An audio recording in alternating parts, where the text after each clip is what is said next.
Ladies and gentlemen, it's the Big Boys Table episode. Wait, we went past 69? That's We right. went past 69. That's right. That's right. So we're back. That's right. We're past 69, dude. We're continuing the saga. And some silly stuff has been happening, and also some interesting stuff. So, first of all, I'm glad, I'll just say out front, that even though your internet is TISM, and you're getting it fixed hopefully today, that you're actually able to be on the server, you're able to continue playing and casting and do podcasts. Like, all this stuff is good. Obviously, it comes with a bunch of caveats you'll probably get into later, but like for people who are eagerly awaiting more news and follow-up and more Canada lore, well, let's just say it is baseline functional. Functional. So there is that. Speaking of baseline functional, that also describes Apex X, because that was also broken the last time we talked. Yep. So you're able to, I think yesterday you were able to get it working again. So very nice stuff there. And then aside from that, you've just been smashing the Shambler and Kian in CMW games. So yeah, there should be some silly replays coming up. Yeah. After this, I get to go and cast some stuff, so that'll be nice. I think some of them were recorded on the version that actually logs screen position, so that'll be really interesting. The Shambler. I think they all might be, but there was some change between them that they are on different versions. Yeah. So we'll have to sort of keep our eyes peeled for that, because being able to see what people are actually looking at in the castovers is really cool, in my opinion, because it just means that you won't have to speculate as to whether they saw something or, anything. Sometimes like it can be a little hard to see the player color, depending what player color they are on the mini map. If it's amidst a bunch of units or whatever, I lose track of it pretty easily. But I noticed it when I was reviewing those Kian games. I was like, oh, look, you have screen position now. That's kind of neat. Yeah. So, I mean, it will definitely get a little bit muddled in some spots. I think also another thing that we ended up fixing in a later version is it was actually being underneath the unit boxes, so it was drawn underneath it or something. I don't know if that's actually something that got pushed, though, because I think we fixed that before we pushed it to begin with. But anyway, there's a lot of silliness that went into the creation of such a feature. For example, internally, the variable names, which were given to us by Heinerman, were actually inverted. So we thought we got like width and height, but they were the opposite. So what was labeled as height was actually width. And then when you moved your cursor like down a map that was taller than it is long, it would just fucking vanish. Like your whole screen position on your allies readout would vanish. And we were like, what the fuck? The other thing we haven't fixed yet is the your screen, you moving your screen on the minimap updates slower than your ally renders. So your allies move much faster because we're using our own code for it, and Blizzard was just like delaying the update or whatever. So we have to fix that by updating it faster so that it's smoother, because I'm fine in single player because I'm just used to the way that the Brood War stuff normally works. But as soon as I see it moving faster for something else, I get tilted. So I was like, we have to fix this. This is ridiculous. So, but yeah, it's an exciting time. It's a functional time, dude. We had a functional time. Don't know how functional CMW is at the end of the day, but it's functioning with more features now. So as long as it remains functional, you'll get to see that. And so how do you feel about being able to work again? How's that? Very conflicted. I actually had a really bad time last night, since it's been about just a little over a week now, and I kind of we got Apex working again, and then things kind of like had a semblance of normalcy. And then now was the first time since it started that I kind of was able to pause, and then I started thinking about the cats again. So I pretty much got no sleep at all last night because of that. The recording conditions are absolutely abysmal. I mean, I can hear it without even having to look at the microphone or anything like that. The acoustic quality is horrendous. Right now I have the window closed, so I don't think the mic picks it up too much, but we are right next to a highway, and the noise is way worse than I thought it was going to be. It gets very hot in here, so I have to open the window most of the time, and then it's just fucking deafening. You can't even hear yourself talk.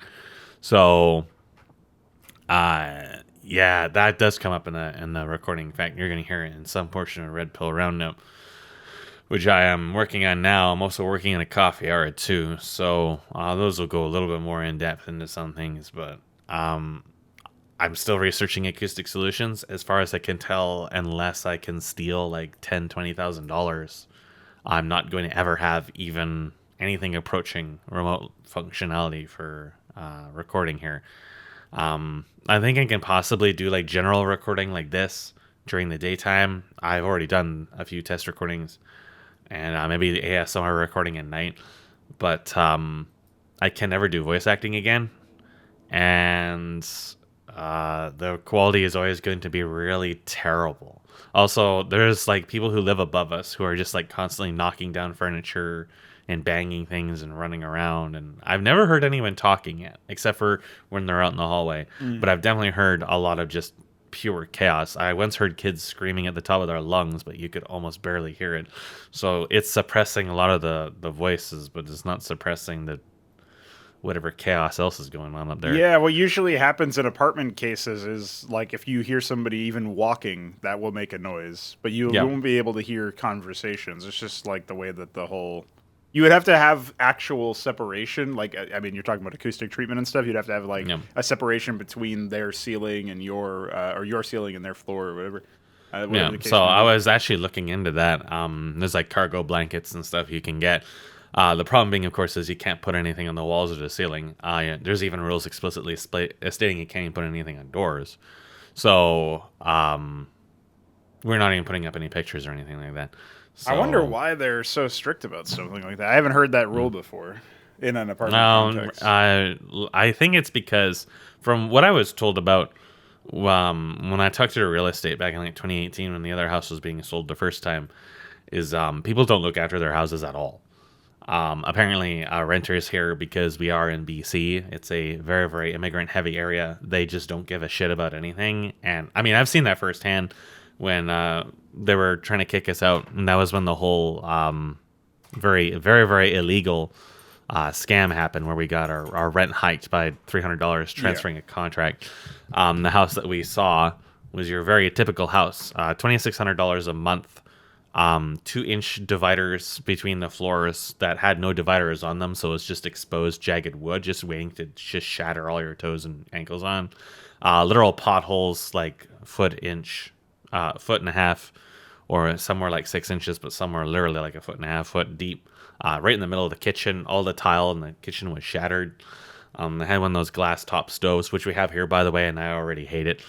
And it was just completely covered in black shit. All the windows were just like they had like caked in like drips, and they were just covered in this thick film, like brown, like they had never been washed in 20, 30 years.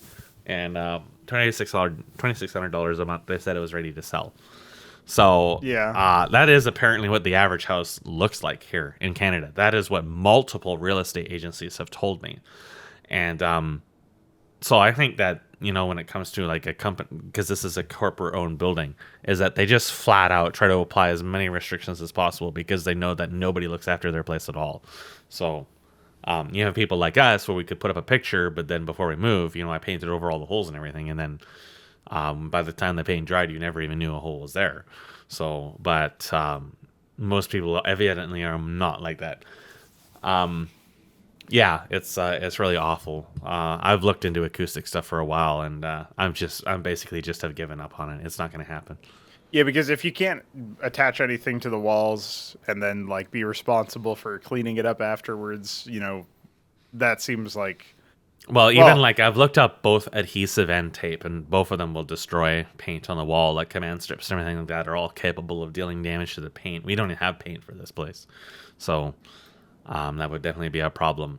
There are freestanding panels as well.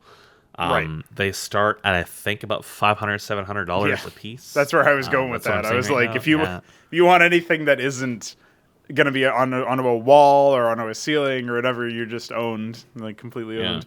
That's Because like in the States, they're about $250 a piece, which is more reasonable. It's still stupid, but Canada generally charges 3 to 4 or 5 times as much for things, especially when it comes to stuff like this.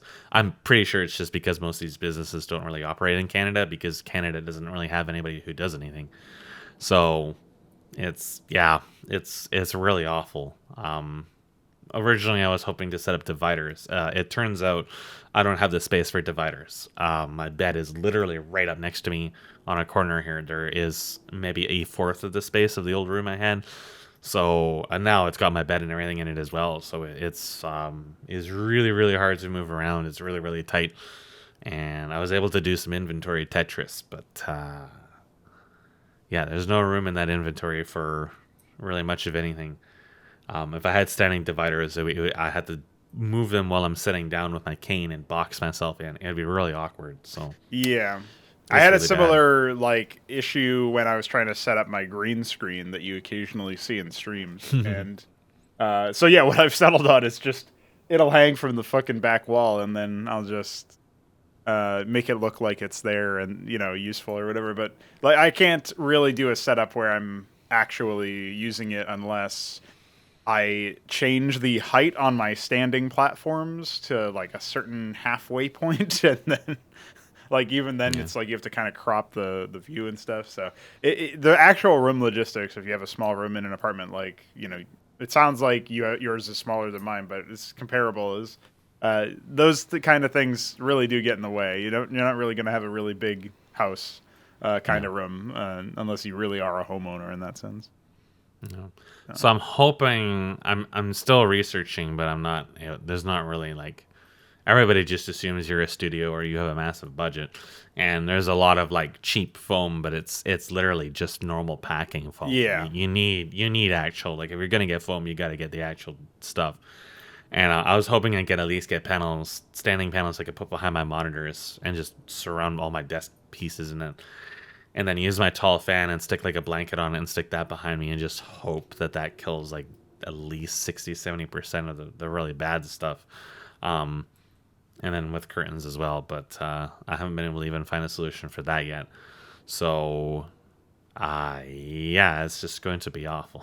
It's bad. The apartment has about 3 rooms, and the kitchen, like I said, is really tiny.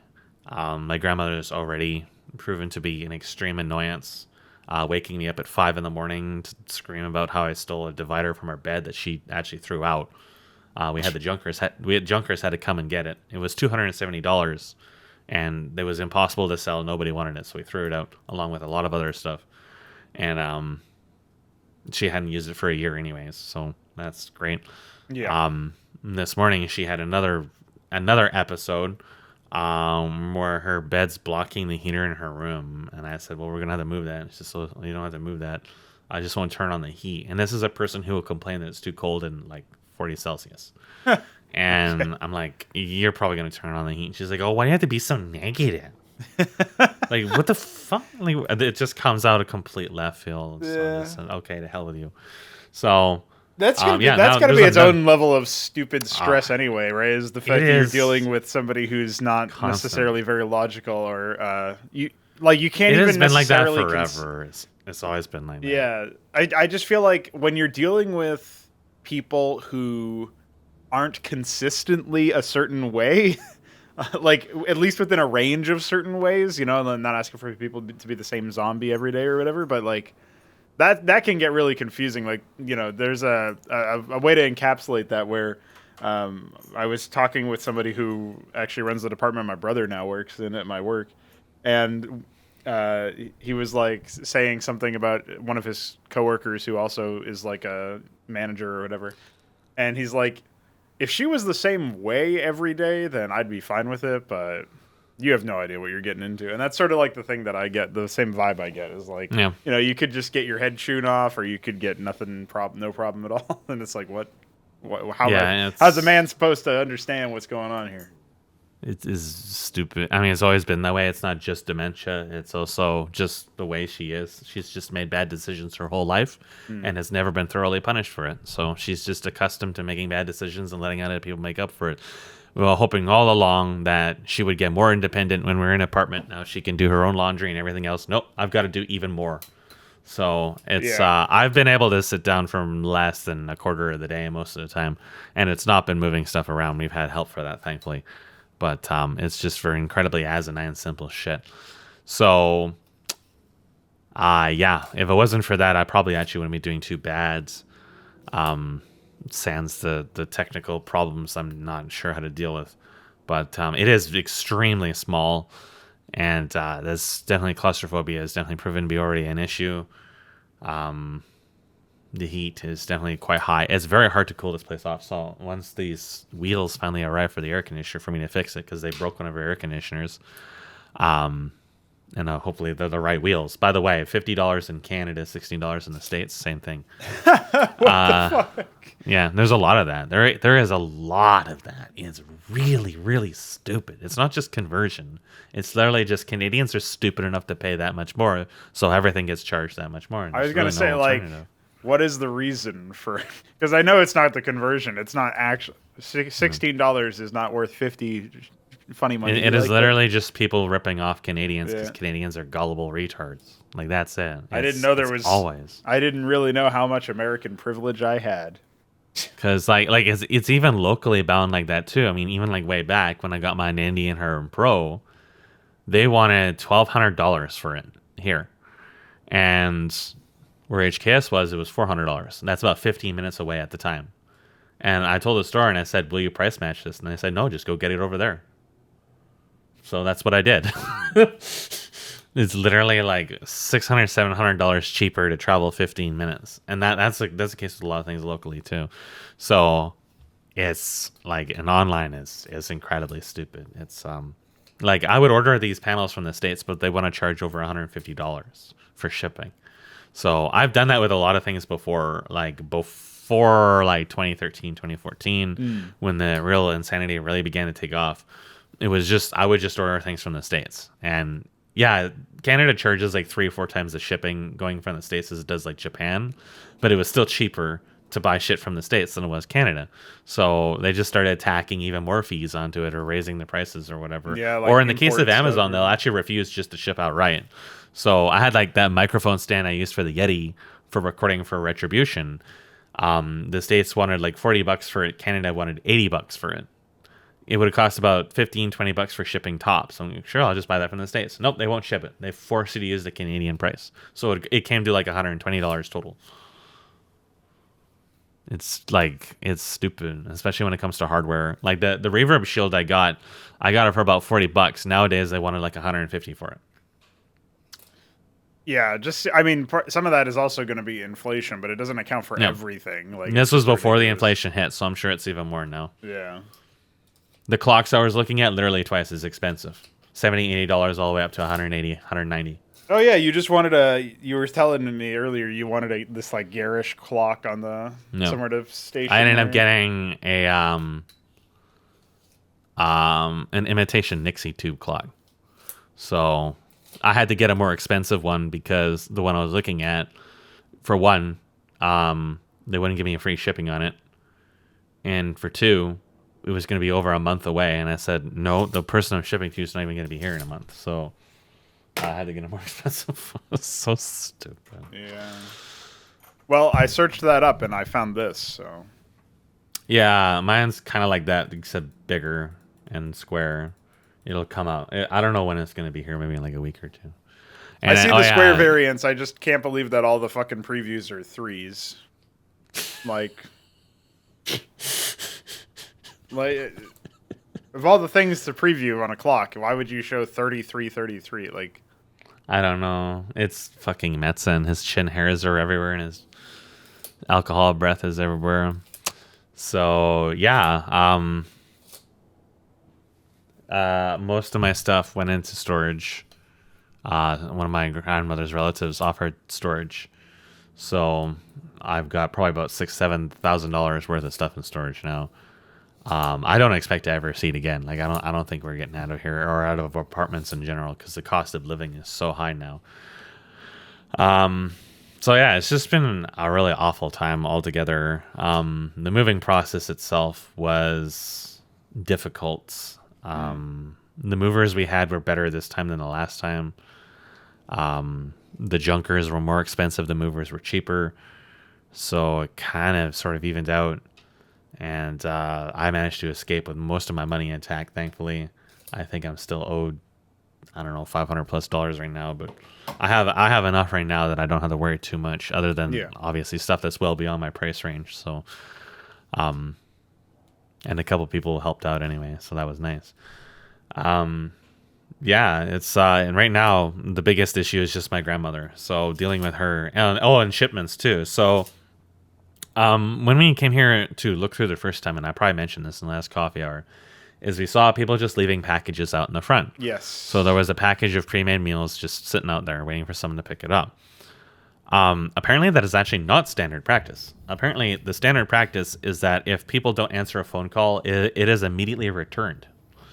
So between my grandmother, who sleeps most of the day, and me, who normally am nocturnal, answering the phone, I don't answer the phone anyways because it's not like it's ever going to be for me. And these people don't leave messages on their phone or anything like that either.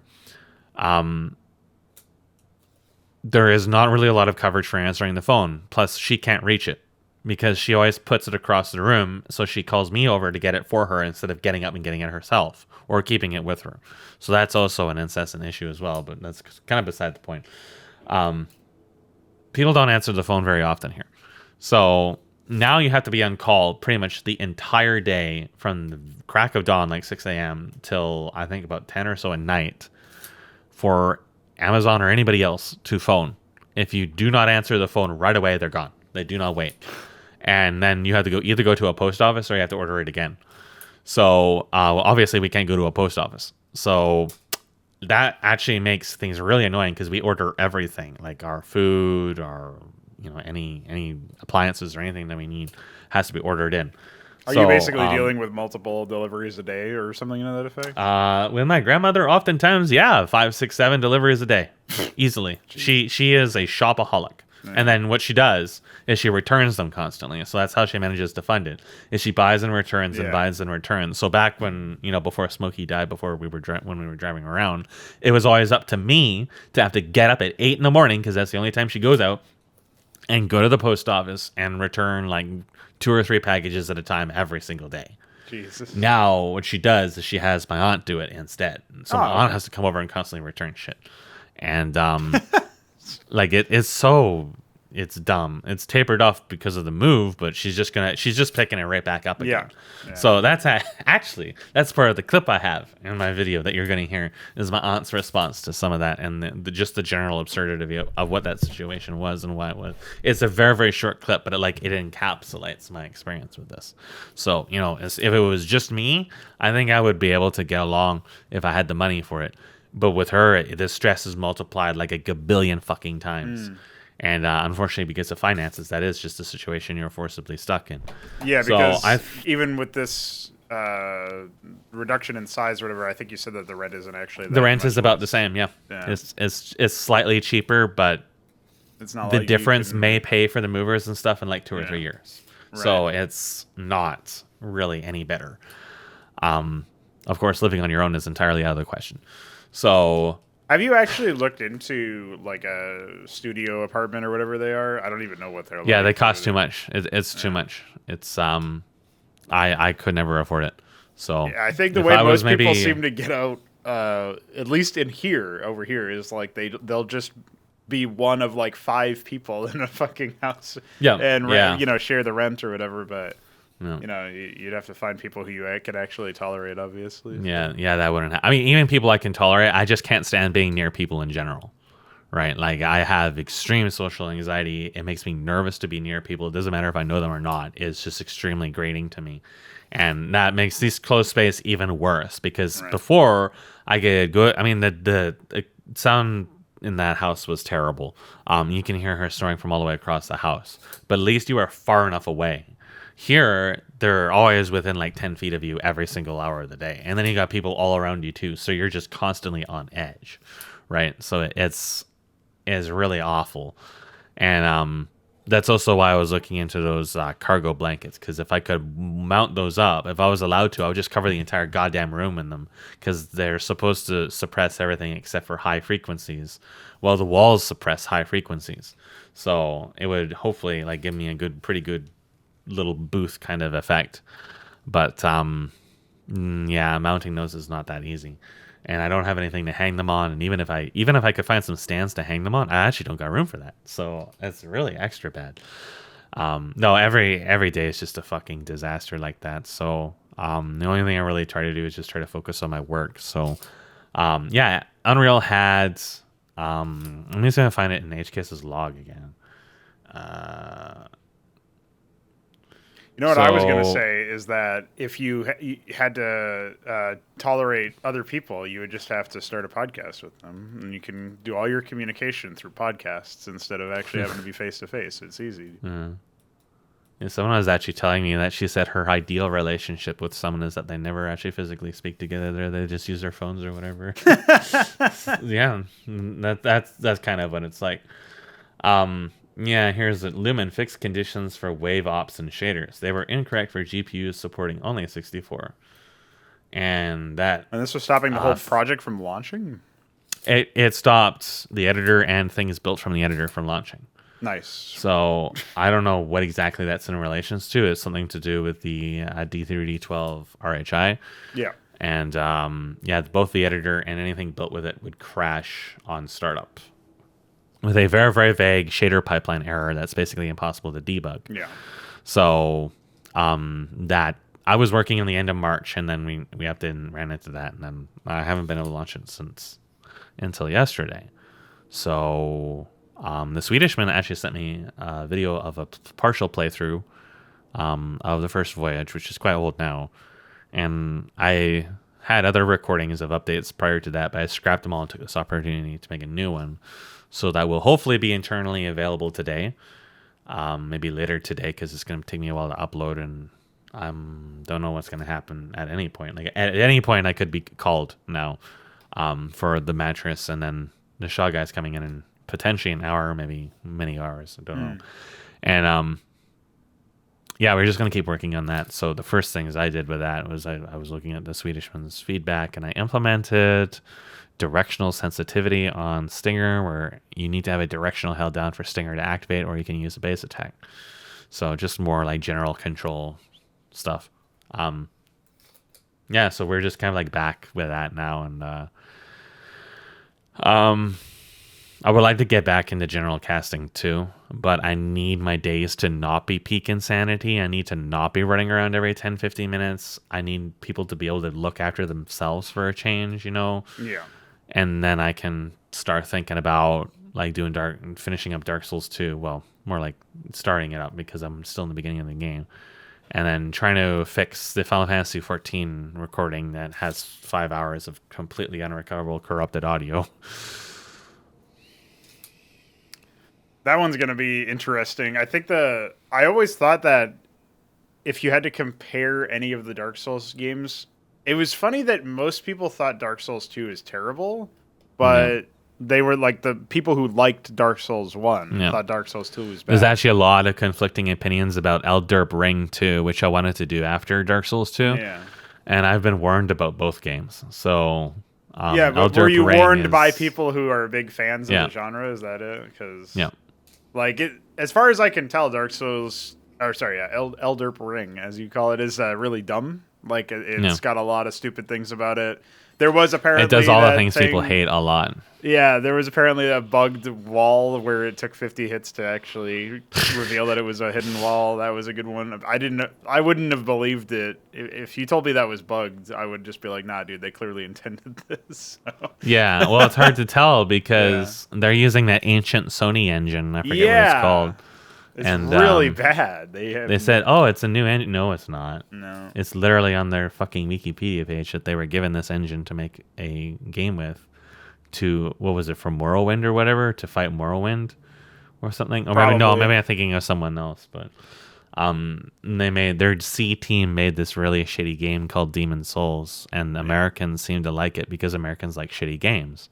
So it just kept getting worse and worse and worse. Kind of like the Doom reboots. It's like these things have no reason to exist, and somehow they do. And so we are compelled to play these terrible games. And yeah, that's I would like to catch up on those terrible games. But I don't know about yelling yet. I guess we'll see. I suspect there will be a lot of yelling in Elderp Ring. Dark Souls 2 is kind of like it's like its jank is absolute fuck. But I think it's supposed to be incredibly easy, except for puzzles. There's supposedly like a lot of weird puzzles in it that can be kind of annoying. So I don't know. Like it's just a weird game. Like in the first town, there's just like these little pigs that run around and attack you. And they're like absolutely harmless, but they have like a gabillion health. And they just feel like some developer just forgot to delete some test assets in there. And like everything is just so real. Like even by Souls Soul standards, it's really really jank. So Elder Ring apparently is the combat's very balanced, like Bloodborne, where they have counter attack and more parry mechanisms in it, and you gain health off of countering or something like that, and that doesn't exist in Souls, even though it's the same game. That major mechanical difference, but you have a lot of enemies in it that just basically perpetually attack with root motion, and Souls is based around blocking and rolling with stamina and managing your stamina. It's basically a quick time event. Now, in Dark Souls 3, they ended up with this obsession of baiting out rolls with super long, unnatural animations, and then really, really, really, really long attack chains, like Pond of Sullivan. Well, apparently they dialed that up to 69 in Elder Ring, and it makes many of the bosses later on in the game extremely annoying, where you basically never get a chance to do anything at all, and it's just dealing with a perpetual, unending root motion chain. And you just simply were never given the mechanics to deal with it because the game wasn't built for that. So that's apparently been a problem for a lot of people. So look forward to it, I guess. Yeah, look forward to it in air quotes. I just don't understand how that apparently whole they still have franchise- the bug where if anything goes slightly off camera, it breaks your lock on too. That's another major issue with Souls. It is balanced around lock-on, so anything that would be it is. with it would be a huge problem. And you try to reset, you try to reacquire lock-on, and it flips your camera 180 degrees instead. Yeah. And that's gotten me killed just countless times in Dark Souls 3. Bloodborne apparently had a setting to disassociate those hotkeys, but I don't know if Elder Ring will benefit from that or not. Well, that's funny because Bloodborne was a PS exclusive, right? A PlayStation 4 game, I think. So. Yeah. I would have run that too, but I don't have a PS4. So, it had better hotkey customization, control key customization than a PC game because LOL. LOL. I just think honestly, why didn't they just patch it in? Like yeah. Well, I just feel like consoles, broadly speaking, were a bit of a mistake, to be honest. They are, yeah. You just get a very different experience. There's some games where it makes sense to have a different control input device, but I don't think that a game like Dark Souls needs to have a controller. And yet, if you play the game... I've played it all on PC except for Demon's Souls. I've used a controller for all of them because the mouse controls are so bad. Yes. But if you play the game with PC, like peripherals, right, mouse and keyboard, and then you're trying to like critically analyze it, the tards that are like super into it will be like, well, you're playing it wrong. And I'm like... Yeah.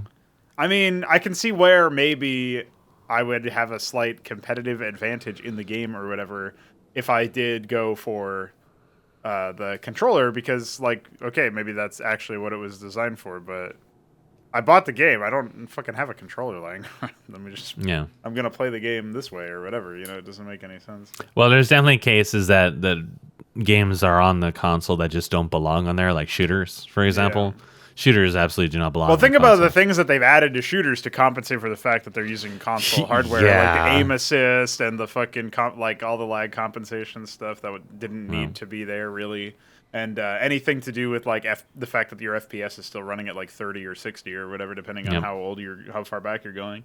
It's like, okay, well, I think even in the modern consoles, you might still be locked to 60 FPS, which is like I don't think most modern games can handle 60 FPS. I know in the PS3 most of them weren't. Yeah. And I would be absolutely shocked if they managed to get Bloodborne to run at 60, honestly. Well, setting the FPS to 60 caused like random gameplay shit to fuck up and break in Dark Souls. Ladders would like send you through the ground and everything in Dark Souls, yeah. I've never had that happen, actually. I was doing the randomizer run in very high FPS, hoping it would break shit. And I never actually ran into that yet. Not that I played it a lot. Maybe it's specific ladders, but... well, they might have also found a way to work around it because you have to hack the game to do it, right? It doesn't do it natively. Like maybe I was running a trainer for the randomizer, so maybe I don't know. It was the refunded edition, so maybe it was. Oh yeah, okay. I doubt it. What did they even change in the refunded edition? As far as I could tell, nothing actually. Like, they may have added like screen space ambient occlusion, but it looks identical. It's just as terrible as it always was. Yeah. I have no idea. I That don't is think they the did anything. laziest of the lazy, dude. Like, Well, they're all lazy. Yeah. I haven't seen a refunded edition that turned out well. yeah. There was like maybe like one of the Final Fantasies or something I was reading about. One of those JRPGs got Right. a refunded edition that was allegedly better, but all the Final Fantasy 6 remasters over the years have generally been worse. So, and the remasters for like Rondo of Blood and stuff actually made the game a lot easier. Yeah. So, and it was like way harder to read. HKS ran through one. I was watching him some years ago. So, yeah, refunded. I don't know. It's just like the whole idea behind it just like it kind of makes sense from a superficial standpoint. If you have a piece of software that doesn't work on a modern operating system, but you would expect it just to be like, oh, we updated the code to compile and function in a 64-bit operating system. And we tried to make you it wouldn't as- reimagine the whole fucking thing. It's just a Yeah. cash grab. Yeah, well, I've gone back and forth on that internally, not in the context of remastering or refunding, but like obviously I was, there's a point in time where I was remaking several projects that I had finished in the past, or I was like going to start on a remake, or let's do a 2.0 version of this thing or whatever. And, you end up just thinking, okay, but what if I just moved on to the next thing instead of this? You know what I mean? Like, it's better to be like, okay, I learned whatever lessons I learned from that previous thing, and now I'm going to move on to the next thing. And like, that's just better because now I get to create a thing from the ground up instead of having to like, whatever growth I experienced as a designer and developer that was because of the fact that I did things a certain way in the previous title, in the previous like thing, the product or project or whatever. And then you go back to like remake that thing. Well, you would have to basically start a new thing, but somehow constrain your process to be about the old thing in order for you to really make something new. And even then, obviously, it wouldn't be entirely leveraging your new skill set. So it doesn't even make sense from a personal, like, I've grown as a designer kind of approach. And then if you extrapolate that out to a whole group of people, like, okay, I can see that maybe you would be passionate about a game, but surely if you were like, say you're part of the art team or you're part of the programming team or something.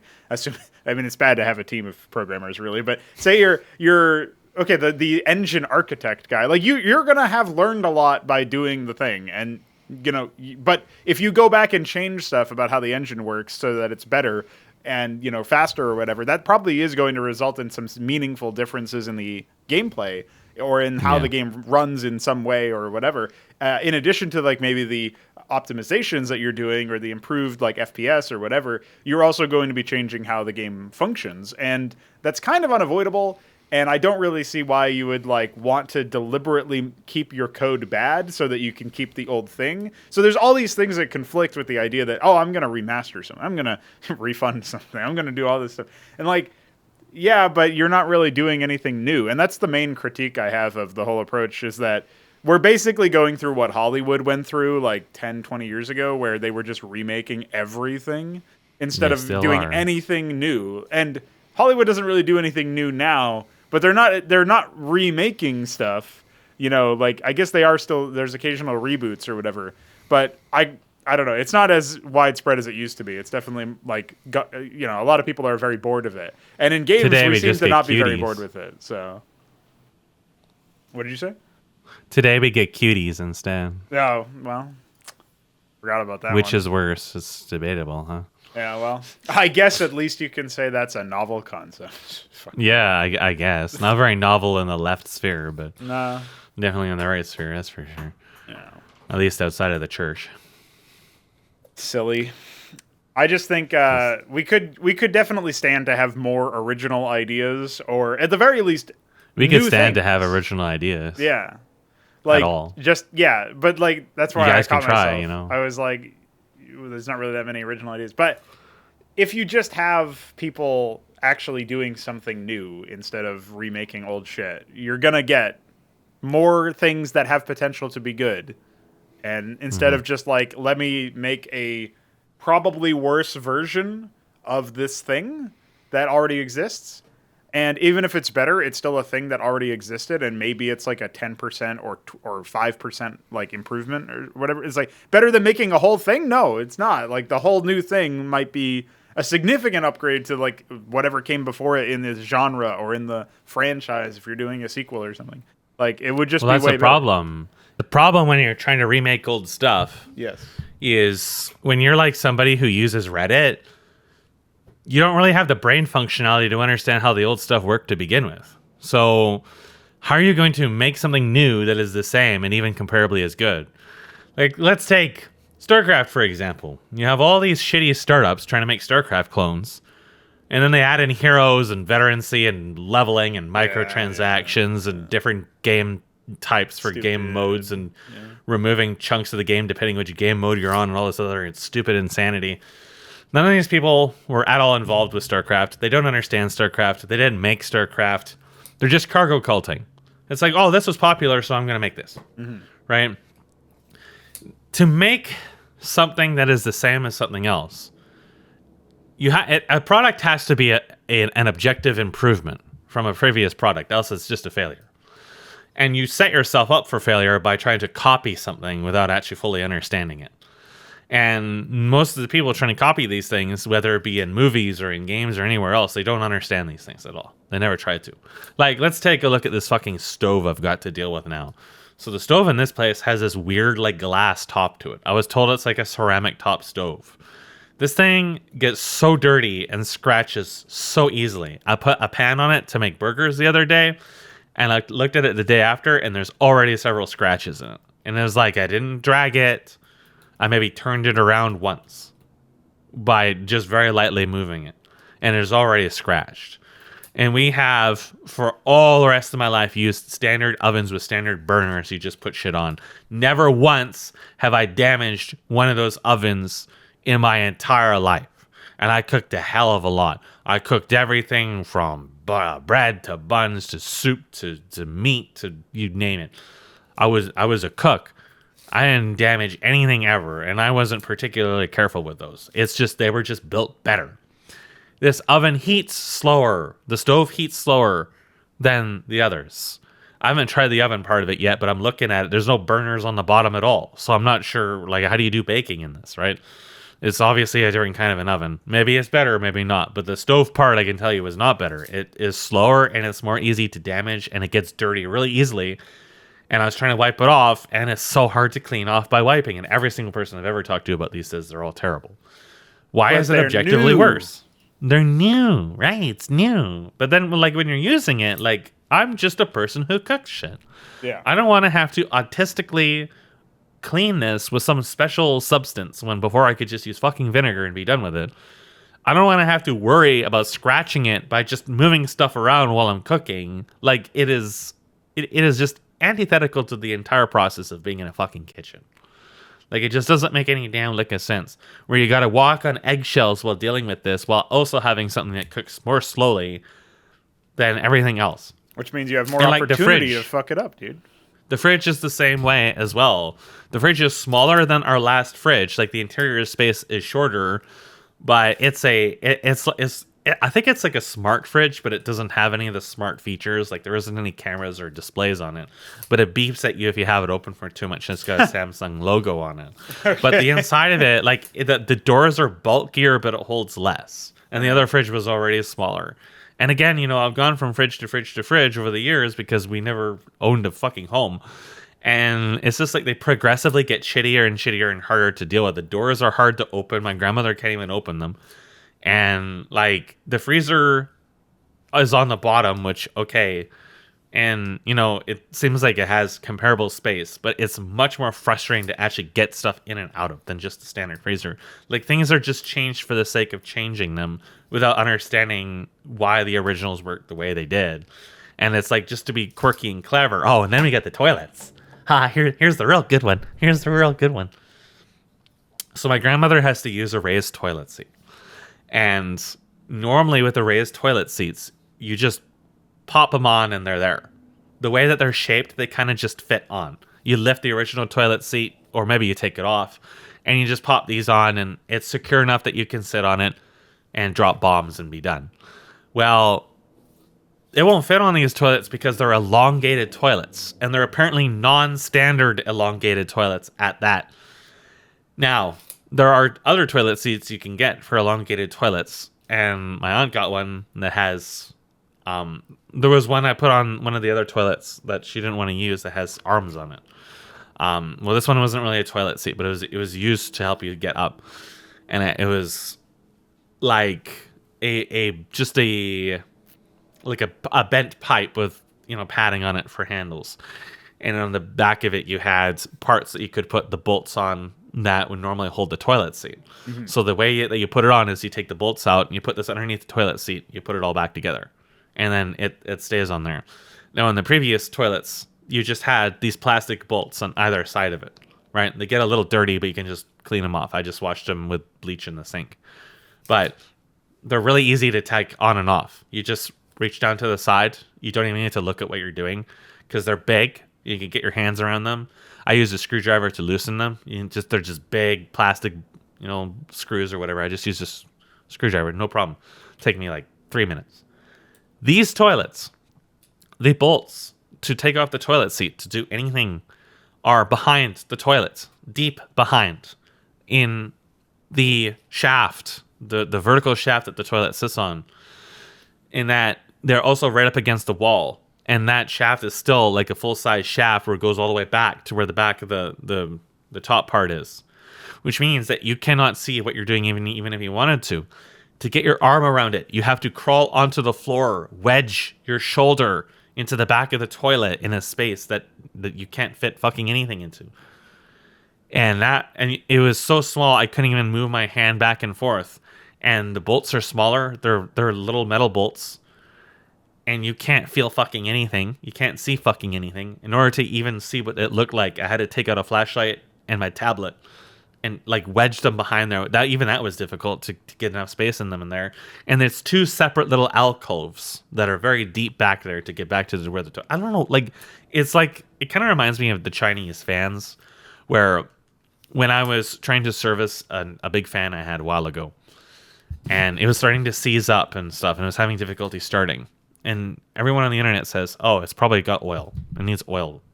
It is run for a long time. It's run hot. The oil probably needs replacing." And I would see all these references about how, well, all these motors just have oil ports on them. You just take oil and you just pour it into the port, and it's done. Well, not in China, because the whole point is planned obsolescence. They need you to buy more products. So if it's too easy to service the product, you can't buy it, right? Like this brings us to the whole printer debacle too, because printers, I have a lot of experience with those because of my grandmother, and those are also all awful. Well, I think the toilet is just like these fans where they don't have the ports on them, and they've made the bolts as annoying to difficult as possible, because then you have to hire help. You have to phone in the company to deal with it. And it is just so, like, why do people do this? Why are people permitted to do this? Why do consumers continue to support companies that do these extremely insane anti-consumer behavior constantly over and over and over and over? Like, why would this apartment business buy these toilets that are that difficult to deal with? This can't be the only person in this complex of thousands of people that has some kind of disability that needs some kind of medical equipment to be attached to a piece of furniture, a toilet, or anything else. Like, you get these buildings that are like, look, we have disability ramps. And then it comes to actually living in it and actually servicing the equipment is just absolutely impossible for the end user. Yeah. And I was able to get the toilet seat onto it. It took a lot of work. I really put out my shoulder and my arm, and it doesn't fit anyways because it's a non-standard elongated toilet. They're supposed to have standardizations of a standard and an elongated toilet. Well, this is a non-standard elongated toilet. It wouldn't fit, and the bolts wouldn't fit either.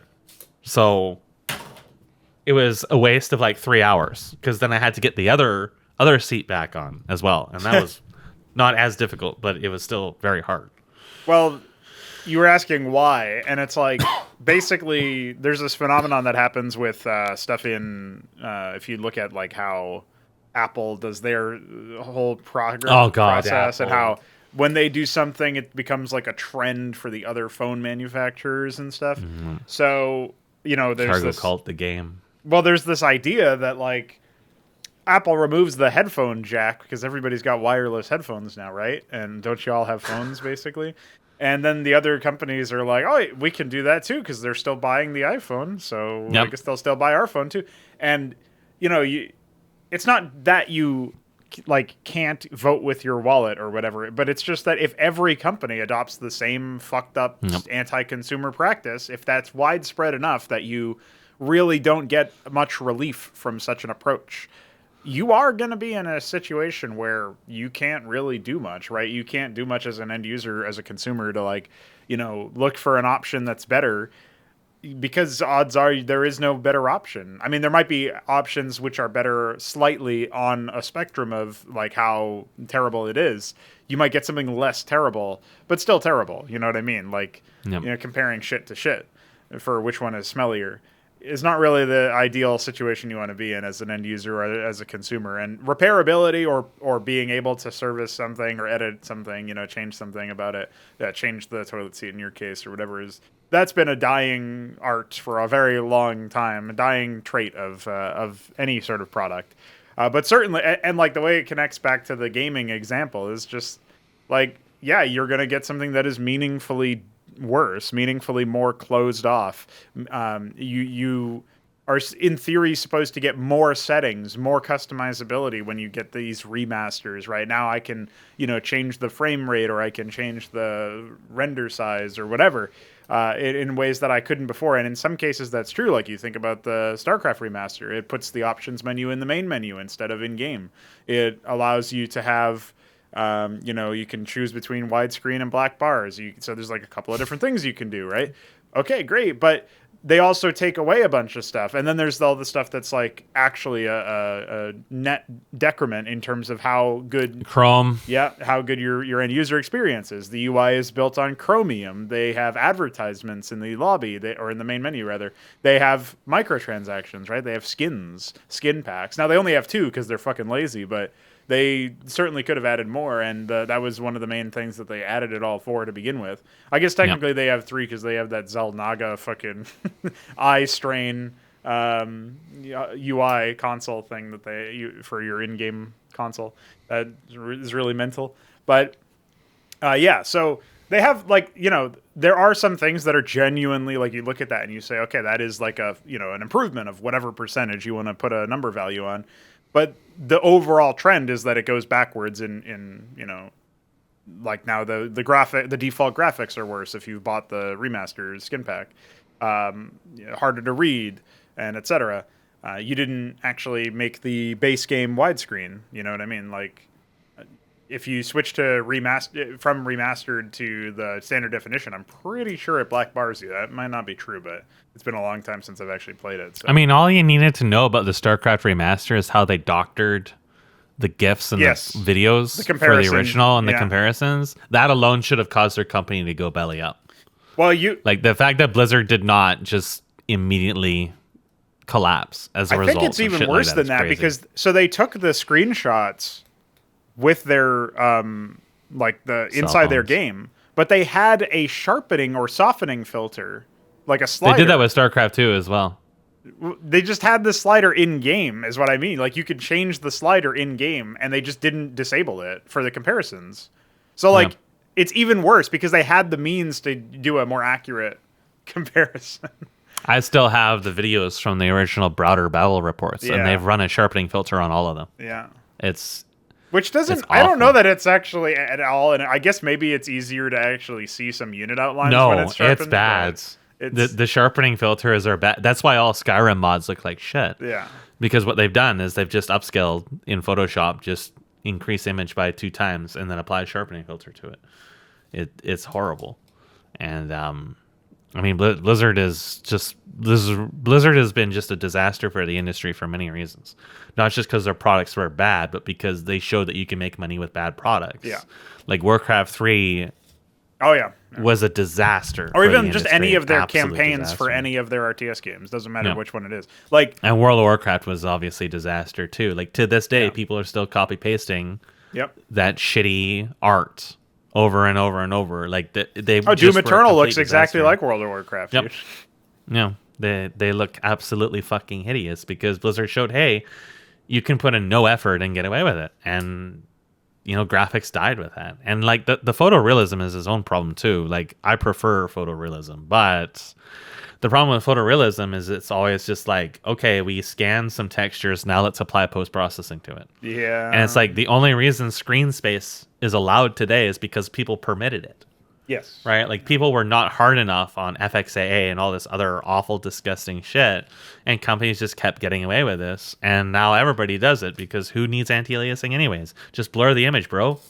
I've been pleasantly surprised at the number of Steam posts and like Steam forum posts or whatever where they're like, is there any way to turn all this junk off because it just stops me from reading the game? And then like it's just a nice little like very pocket reality that's like, oh hey guys, by the way, this is terrible and widespread, so please let's congregate here to talk about how to fix it for this one game. I mean, you won't see a single person who's in support of Denuvo, but Denuvo keeps being bought by publishers and developers. Yeah. So like the vocal minority is absolutely a minority at this point. Most people probably like the kind of part of the problem is most people don't know this stuff. Like way back in like 20 years ago, everybody knew what anti-aliasing and AF was. Like it was just those things that you always were dealing with because hardware was more at the upfront, competition was more tight, and it was more pronounced in games and stuff like that because games were more competitive. Yeah. Visuals meant a lot more. Nowadays, it's just a wishy-washy morass of barrel distortion, vignette, TXA, adaptation. And anti-aliasing hasn't been in games for decades now. Yeah. And yeah, the eye adaptation is bad too. Like eye adaptation, you may be able to configure in a way which it can help and not be really jarring, but I wouldn't even know how to do that because I've never seen a working example for it. I just I don't know why I latch on to eye adaptation so much, man. But it's really bad. It's like concept. The silliest thing that people have tried to do in post processing because of not only how negatively it warps everything, but also just like it's just so silly to think about. It's like it's really almost like they're admitting, yeah, we need some way to make it so that the game is kind of easier to read in like the really specific high value areas that we want your eyes to be looking at, but then they get so close and then they're just like, oh, let's just fucking warp everything else, bro. Like, yeah, if you make it nauseating to look at the rest of the image, I guess I won't look at it. You are right. Yeah. Well, like look at Doom Eternal. It is such a low resolution game. Yeah. It is like Warcraft 3 levels of textures. So they just blur out everything, add in screen space and ghosting everywhere. There are ambient occlusion halos like crazy. And then you've got temporal on top of it, which just is ghosting blur hell. Yeah. Like the game looks so much better when you turn off temporal in spite of the low resolution shit and some of the aliasing and wire issues. It's like, why would you ever have this on? Turns out you have to use a console command to turn it off. Like, well, in that Star Wars game that I played, that would be unthinkable in a shooter 20 years ago. In order to turn off motion blur in the Star Wars game, you have to enable cheats. So this is actually a cheat to turn off motion blur. That says it all, I think. I don't know. It really does. I had to download some sketchy fucking Unreal hacker program, and I don't even know what it's called anymore. I forgot, but because totally not malware.legit.exe. Yeah, DF ran the game and he was sending me like random out of context screenshots of like no texturing and no shading and stuff, and I was like, oh, okay, it's like a normal game, I guess. Yeah, it's just like every other game. I will say, I've been doing some research because I plan to have the one person from Sunspear Games. I always fuck up there. I confuse it with Frostbite Studios so much. The Immortal developers, the guys who... It's going to be Spartak, isn't it? Yeah, he's such course. A great guy. Yeah. He totally is in the know. Dude, could you imagine if I actually did? Listen, I was pretty close to asking designer Dave on for an interview, so... Tell him that you can shill for his $1,000 Patreon tier, or you get to call him in the middle of the night to fucking ask him. How do I do this text spacing? What kind of font should I use? Is Comic Sans professional enough? Yeah, dude, I kind of wish it's like Sans Undertale, right? That's popular. Yeah. We can use that. Yeah. Popularity is the most important thing. Yes. Yeah. Well, designer Dave is quoted as saying that he had $1,000 tier in some mock-up for like a game monetization, and he's like, yeah, this is just for whales, and then like didn't fucking elaborate. It was just like, yeah, it's standard practice to have like because he made a monetization guide on YouTube, and I actually had to like Alt F4 out of the video as soon as he said that. I was like, what are you doing? I was just like, wait, well, surely the guide is just set price, release game, and then nope. Well, I mean, he's not wrong. Like there are absolutely people who would do that. Yes. Just like, And he's like, don't. He's like, just give them an opportunity to do that for you or whatever. I was like, yeah, bro. Like how do these people manage to dress themselves or get to the point that they even have this kind of money? I don't know, but it happens, and it has happened. The reason I bring up the Sunspear side is because I am going to have one of them on for an interview, and I was, of course, doing my due diligence and starting to listen to some of the other interviews or podcasts or whatever that they've appeared in. And it's kind of interesting because apparently, like we all knew that there was like the Starbow connection and stuff, like the StarCraft 2 data packs. We made a shitty map. Yeah. But however, if you look into the motivation for why they made that, at least what the motivation is that they're saying now is they wanted to experiment with a different economic model of like harvesting to see if they could fix some of the problems with StarCraft 2's harvesting. Like, and they had some unit concepts or whatever that were probably really wacky. I didn't play it, but the core identity behind the project is we are not satisfied with how StarCraft 2 is, and we want to make something better. Welcome or we to want the to like huge provide club. Yeah, we want to provide like an alternative idea that maybe like by demonstrating how it works in an RTS game that is literally built out of StarCraft 2, then surely like that will maybe give Blizzard some ideas for how they can fix things. Of course, it didn't end up happening. They actually made it worse after this with Legacy of the Void. But the point is they actually did have, on the one hand, this idea that like StarCraft 2 isn't the be-all, end-all. It isn't great. It could definitely be improved upon. And here's some ideas that we have for doing that, which is more than most people who are making RTS games are willing to say now. Like, nobody is willing to criticize StarCraft 2, but like these guys have basically built their, like, the whole idea behind their team as a team before they were a company. Like, they just wanted something better than what StarCraft 2 What happened to them? Yeah, well... What happened? The other thing is that even though they say this, they are also quoted as saying... that like Blizzard's campaigns are fucking genre defining, standard defining, and really great. So, genre defining in all the ways you don't want them to be. Maybe I was gonna say I agree with them as long as they say that they are terrible and we want to do something better. Then I agree that they are indeed genre defining because every campaign is fucking like them. Okay, but riddle me this: how did they go from trying to make an RTS to making that? Well, that's one of the questions I hope to ask. Like how? Like I'm just assuming what. Like I mean, it's easy enough to say, oh, they just have no idea what the fuck they're doing. But it very well also could be that some investors like, can you guys make a phone game instead, and I'll give you more money, and they'll be like, okay. Well, they do. Most of these people have absolutely no standards at all. Like they do not. They'll stoop to any level for a quick buck. So I think that's also equally possible. I think the problem that I see is that just the fact that they have to check before they agree to a podcast that they clearly want to do is already embarrassing enough. When I reached out to Solid Monk, is the guy's username. He's one of the Frost Giant Studios guys. As opposed to Liquid Monk. Yeah. He was like, thanks for reaching out. I will have to ask PR or something. I was like, what? I mean, like, I guess it shouldn't surprise me, but like, surely if you just agree with the premise of the interview, like, you can just tell me if you're not interested. You don't have to like. Make I think it's more that they're only permitted to do interviews with licensed shills. Like, they do not want to do an interview that would ever like paint them in a negative light or raise suspicion about their project or whatever. They want something that's just going to further their marketing. Okay. So they're only going to do an interview with somebody who's going to help them push their product. So, with people that their PR doesn't know, that's not on their pay list or, not an affiliate or whatever, they wouldn't. That's entirely what it's about. That's probably the case for Frost Giant Studios, just because they're all ex-Blizzard, right? So they do have like they're going to carry forth the same marketing angle where they have to have a past relationship with you of some degree. Like Artosis gets them because he's a huge caster in the RTS space, right, or whatever. Yeah, he's like one of the only people that's still faithful to them. The main thing that I think is really weird, I don't know.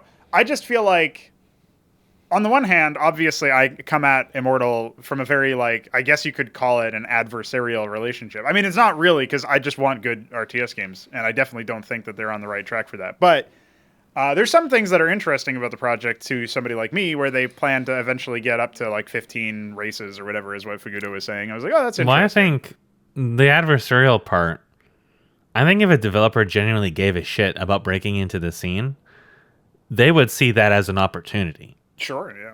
Well, if you can Like, convince me that your project has merit, even though I'm like opposed to what I see yeah. so far, then that would be a much better selling point, right? Than anything Like, else. there's a difference between adversarial and outright hostile. Sure, yeah. But at the same time, like, if you can make a case for yourself on such a stage that isn't just a bunch of yes men nodding and saying, Yeah. oh, this is so great. Yeah, it is great. Look at it. Oh, wow, that's so great. Yeah. You know, then that's a very strong case for your project to actually stand in, what would conceptually be a hostile market where people say, oh, it's too hard to enter the RTS market. Well, if you can prove your point in an adversarial standpoint, then you make a big case for yourself everywhere else, right? So, but most developers don't see it that way. To them, interviews and everything like that is just for marketing. So, Right. Well, I mean that's why they have a whole fucking marketing department too. So, yeah, apparently, so yeah, I don't know.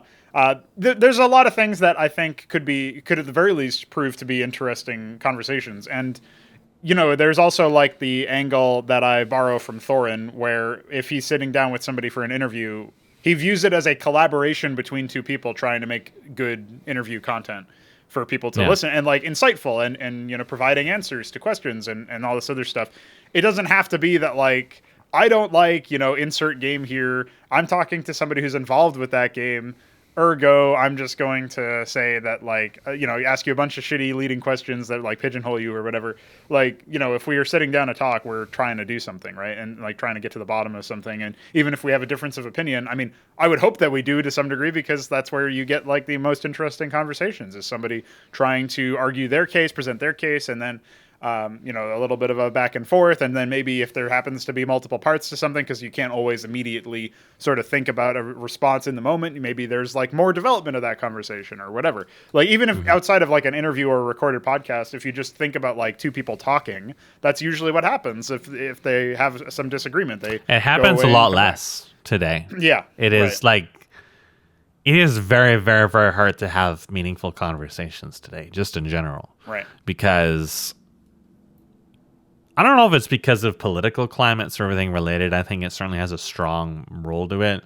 But it's just like the social climate in general, it is not possible to have conversations with people. Yeah. Like with the D&D shit, when I began, there was a large number of people who decided to gaslight me and sabotage my work. And I don't think the source of that came from, at the time, genuine personal disliking. I think there was a lot of jealousy involved with it. I mean, I'll never really know for sure. But a good portion of it did come from the fact that they felt like they couldn't have a conversation. And when I learned about that, I was just so completely baffled by that. But, years later, when I think about that, I think, no, that's actually the case for a lot of people out there, where most people are now adverse to communication. Yeah. They don't like communication. Now, I come from a background of collaborating with developers. I've talked to developers pretty much ever since I got into content creation. Even back when, like 1990, 2000, I was talking with mappers on Battle.net, just making our shitty maps. And it was like, we're just used to just saying, oh, so this is a problem. Here's how you can fix it. Or here's how I try to fix it. So the whole thing was really alien to me. But, more and more as I was reading more and more about, I mean, I guess casting also kind of exposed it to me, how hard it was to get people to open their eyes to how bad games really are. Is like most people are just absolutely adverse to the concept of anybody having different approaches, different viewpoints, even when something is grounded in objective information like facts and stuff like that. They're just completely like nobody is willing to risk being approached by something that is not even necessarily contrary, but not perfectly aligning with their own headcanon about a lot of things.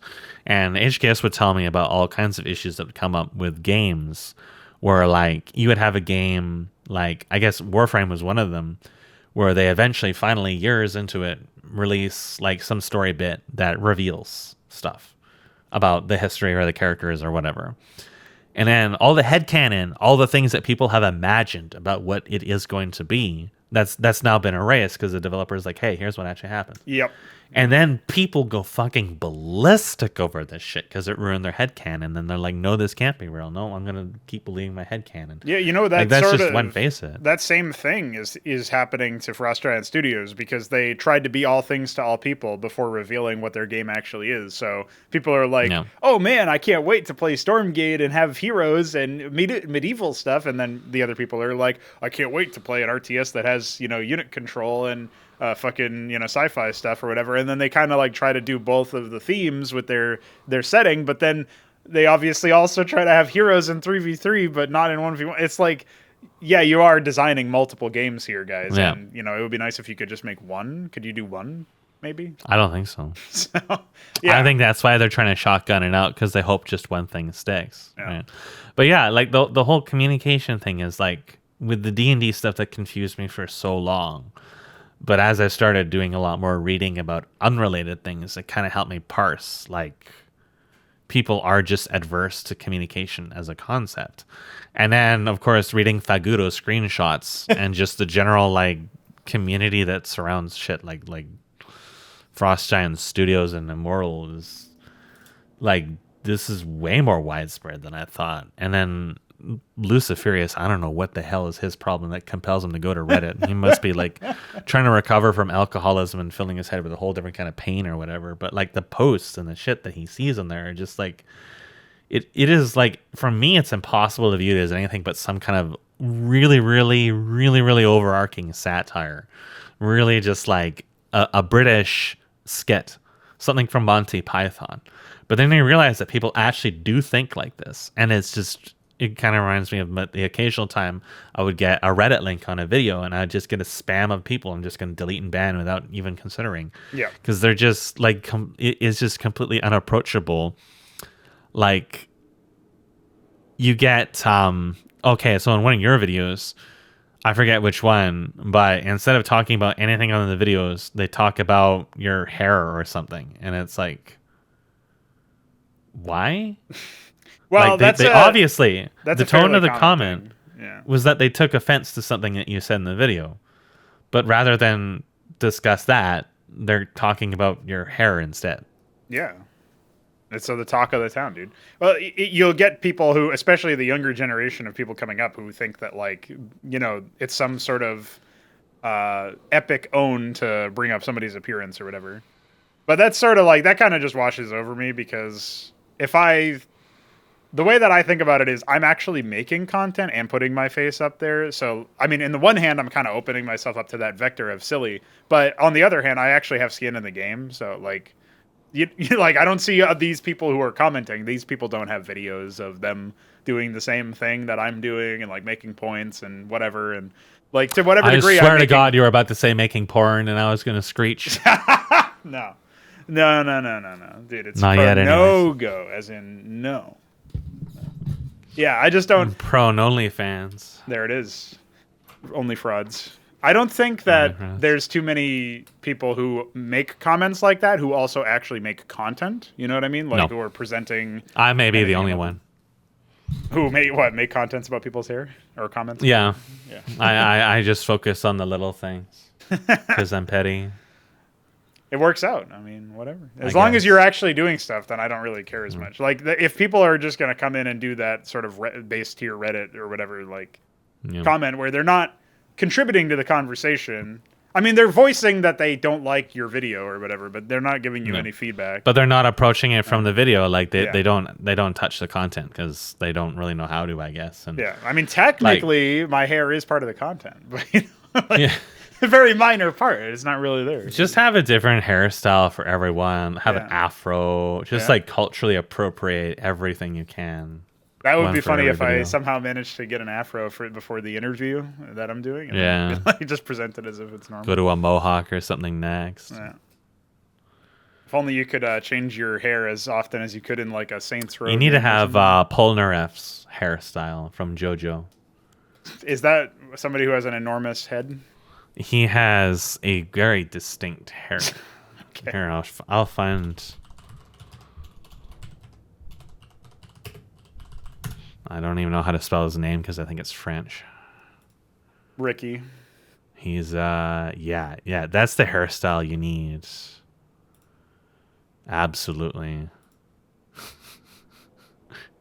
Oh shit, this is a Pinterest link. I'm gonna save that and save you. No, I can't. Join Pinterest. See, this is the other thing I gotta rant about this. I fucking hate the internet. Yeah. Fuck the Like, I internet. hate it. I hate it so much. I just fucking hate the internet. Just fuck it all. This article's content is marked as mature. Why don't you show me a fucking image? No, it's got to be embedded in 50,000 layers of JavaScript that don't even work in Waterfox. Like, third time's the charm, I guess? Yeah, you got to go for number 3. Yeah, really. Third time's the charm. All this so I can see his hair. Oh, dude, he's got the that reminds me of something, but I'm trying to remember what it is. It's like the hair is sticking straight up, and then somebody just cut it and turned it into like a smooth cylinder top. But it's like I feel like it's not G.I. Joe, but it's some Duke Nukem maybe. No, it's somebody who's got blonde hair that's exactly like that. Though I'm trying to think about who has. It's some like American stereotype, even though I've never seen that hairstyle in America. But you know. Yeah, it's Chad just hair. Like when I think about, you know, the whole RTS cargo cult thing, is this like, I think a lot of people ultimately want kind of the same thing, but they don't know how to express it. And they just kind of gravitate to whatever sounds interesting. But like, if those ideas were interesting, they wouldn't have been debunked completely for the last 20 years. One of these hero-centric RTSs would have survived for longer than half a year before it got overrun by something else. Warcraft 3 wouldn't have been just Dota, right? And Dota isn't even RTS. The fact that Warcraft 3 failed so badly that a hero arena based off of a StarCraft 1 map took over it completely, except for the money that Blizzard injected into it, which was the only incentive that existed for their RTS spectrum to exist, which was in such a bad state that the only viable race was Night Elf to begin with. You know, you can't look at Warcraft 3 and say that was remotely successful. Even by the prospect of popularity, it wasn't successful because Warcraft 3 wasn't popular for Warcraft 3. Warcraft 3 was popular for Dota. Warcraft 3 is defined by Dota, literally fucking everywhere you look. And even in like the most casual of the casual spectrum, people play Warcraft 3 to play the custom maps, right? Like we play Warcraft 3 every second week. And I don't think most people here, other than me, have played the melee of Warcraft 3 since it first came out. And that's very common. Yes. And it's like, but then you see all these people on Reddit, they're like, oh my God, it's got to be like Warcraft 3. Warcraft 3 was so great. But there's no, that's they have like maybe true. 1 hour There's in no Warcraft 3 evidence melee. Though, so yeah. It's like, okay, I mean, I guess you can watch someone like, I wouldn't even remember his name, the guy with a funny accent play Warcraft 3. Probably Grubby. Yeah, Grubby, that was it. Yeah. It's like, okay, yeah, there's a couple names in Warcraft 3 you can watch because they make for entertaining commentary. Well, I mean, that goes with anything. It doesn't necessarily mean that the game itself really was actually that significant. Oh, yeah, there's Thermal in StarCraft 2 who I watch every now and then, mostly because he's making a mockery of the game by breaking it. And yeah. He has a whole series where he wins games in under 6 minutes because of how busted the fucking game is. Mm-hmm. So... Well, I mean, I casted Command & Conquer 3 for a while. Oh, shit. That was a bad game. Yeah. But the mothership and the FFAs and wiping out the entire map in one attack, including yourself, that was funny shit. So, yeah, that was pretty funny. Or even more domestically, like there have been games or even versions of CMBW you've casted that are clearly like stupid in some way. Or like they have a bug with them. Like the game that Shambler lost, even though he almost destroyed everything Kian had and Kian just killed him with Star Sovereigns, is like, that's partially because there was a bug spending all of his gas on the Gaftalosk, the Hive replacement. Yeah. And it's like, okay, well, I mean, maybe he still would have lost anyway. But... like that definitely isn't something you would normally see, and so like if you know that, it kind of devalues the win or whatever, like it makes it even sillier. But you know, it's like, and again, that can be entertaining without being like a well-founded great RTS experience, right? That's the thing about cast, right? Like a cast is a standalone experience. You Yes. don't even have to enjoy the game or play the game to enjoy a lot of casts out there. Yes. Like, one of the things I found very educational was a rundown of I think it was a Quake 3 arena match from one of the professional players. And yeah, I mean, I played Quake and everything like that, so I had some idea of what was going on. But not But I recently. never played that not in depth, competitively. yeah. But the cast was really educational for me from a general standpoint. At the time, I was still making RTS content. It was still something I found really educational. And I was just watching, HKS linked me a video yesterday about linseed oil and setting rags on fire and some other shit from Ave. And I have no idea what any of this shit is, but I still found it really funny. And like a cast is like standalone entertainment. So like, that's also one of the things I don't really think that the whole streamer marketing thing really works either, and it's obviously not really been working for most of these developers getting for it. But what you get is a lot of these games nowadays, especially, trying to make themselves streamable. Like, they're aiming for like streamer related support, and it kind of reminds me of the whole chasing esports thing. Yes. It's like, we were worried about our success in esports before we were worried about having an actual game, and that is one of the number one flaws with all these RTSs and all this shit, especially when you talk about heroes and shit like that, is heroes do not make for interesting casting, for one. And for two, they are looking at everything like that from the esports perspective about how they want to make a successful esport. And then you have these same people that say, oh, but we want to campaign like Blizzard's, which doesn't even involve the game in any example. None of their games, none of their RTS games have campaigns that are about playing the RTS. And it reaches its penultimate stupidity in StarCraft 2, where they use entirely different units and balancing and heroes and even progression mechanics where you're unlocking stuff in like weird ways where sometimes it's like spending money you earn for objectives, which is like, dude, check out my side objective. That'll give me some solarite or whatever. Yeah, entirely unrelated grinding mechanisms. And none of the maps present any challenge. And there's never... I think in Legacy of the Void, there was some 2-base maps. I know that in the earlier ones, it was 2-base was definitely the rarity. And it's like, it's no wonder that people who ended up becoming accustomed to playing nothing but Simon Says and gimmicks do not find success in multiplayer or find multiplayer unapproachable. It's because it's not even the same product at that point. It's completely unrelated. Even though StarCraft 2, the entry barrier for it is so low and the skill ceiling for it is so shallow, it's still unapproachable because that's just how different the experience really is. There's no synergy between the two halves of the product whatsoever. And it's just like the whole situation is so muddy that if people wanted to communicate on this subject, okay, now how do you communicate on it? How do you say, okay, I want to make an RTS? Like that's such a loaded question, and it really shouldn't be, because it's not really a loaded question when you think about, I want to make a shooter. Well, what defines a shooter? Well, gunplay, enemies, maps. Is it going to be an arena shooter? Is it going to be a tactical shooter like Counter-Strike? Stuff like that. Yeah. But with something with like an RTS, that question becomes so loaded because the RTS genre is so muddied with cargo cult and it's so just crusty and grungy and icky and gross. That you just like you have to ask all these questions like, are you gonna have heroes? Are you gonna have veterancy? Are you gonna have Are you going to have these things that are obviously in contrast and conflict with the RTS genre as an idea, where you're controlling an army, building a base, progressing through a tech tree, expanding your economy? Like, that's what defines an RTS to us, but apparently everybody else has, heroes like a lot of people squads and, what people want is an RTT. It's not even an RTS. Yeah. And RTTs had a substantial market.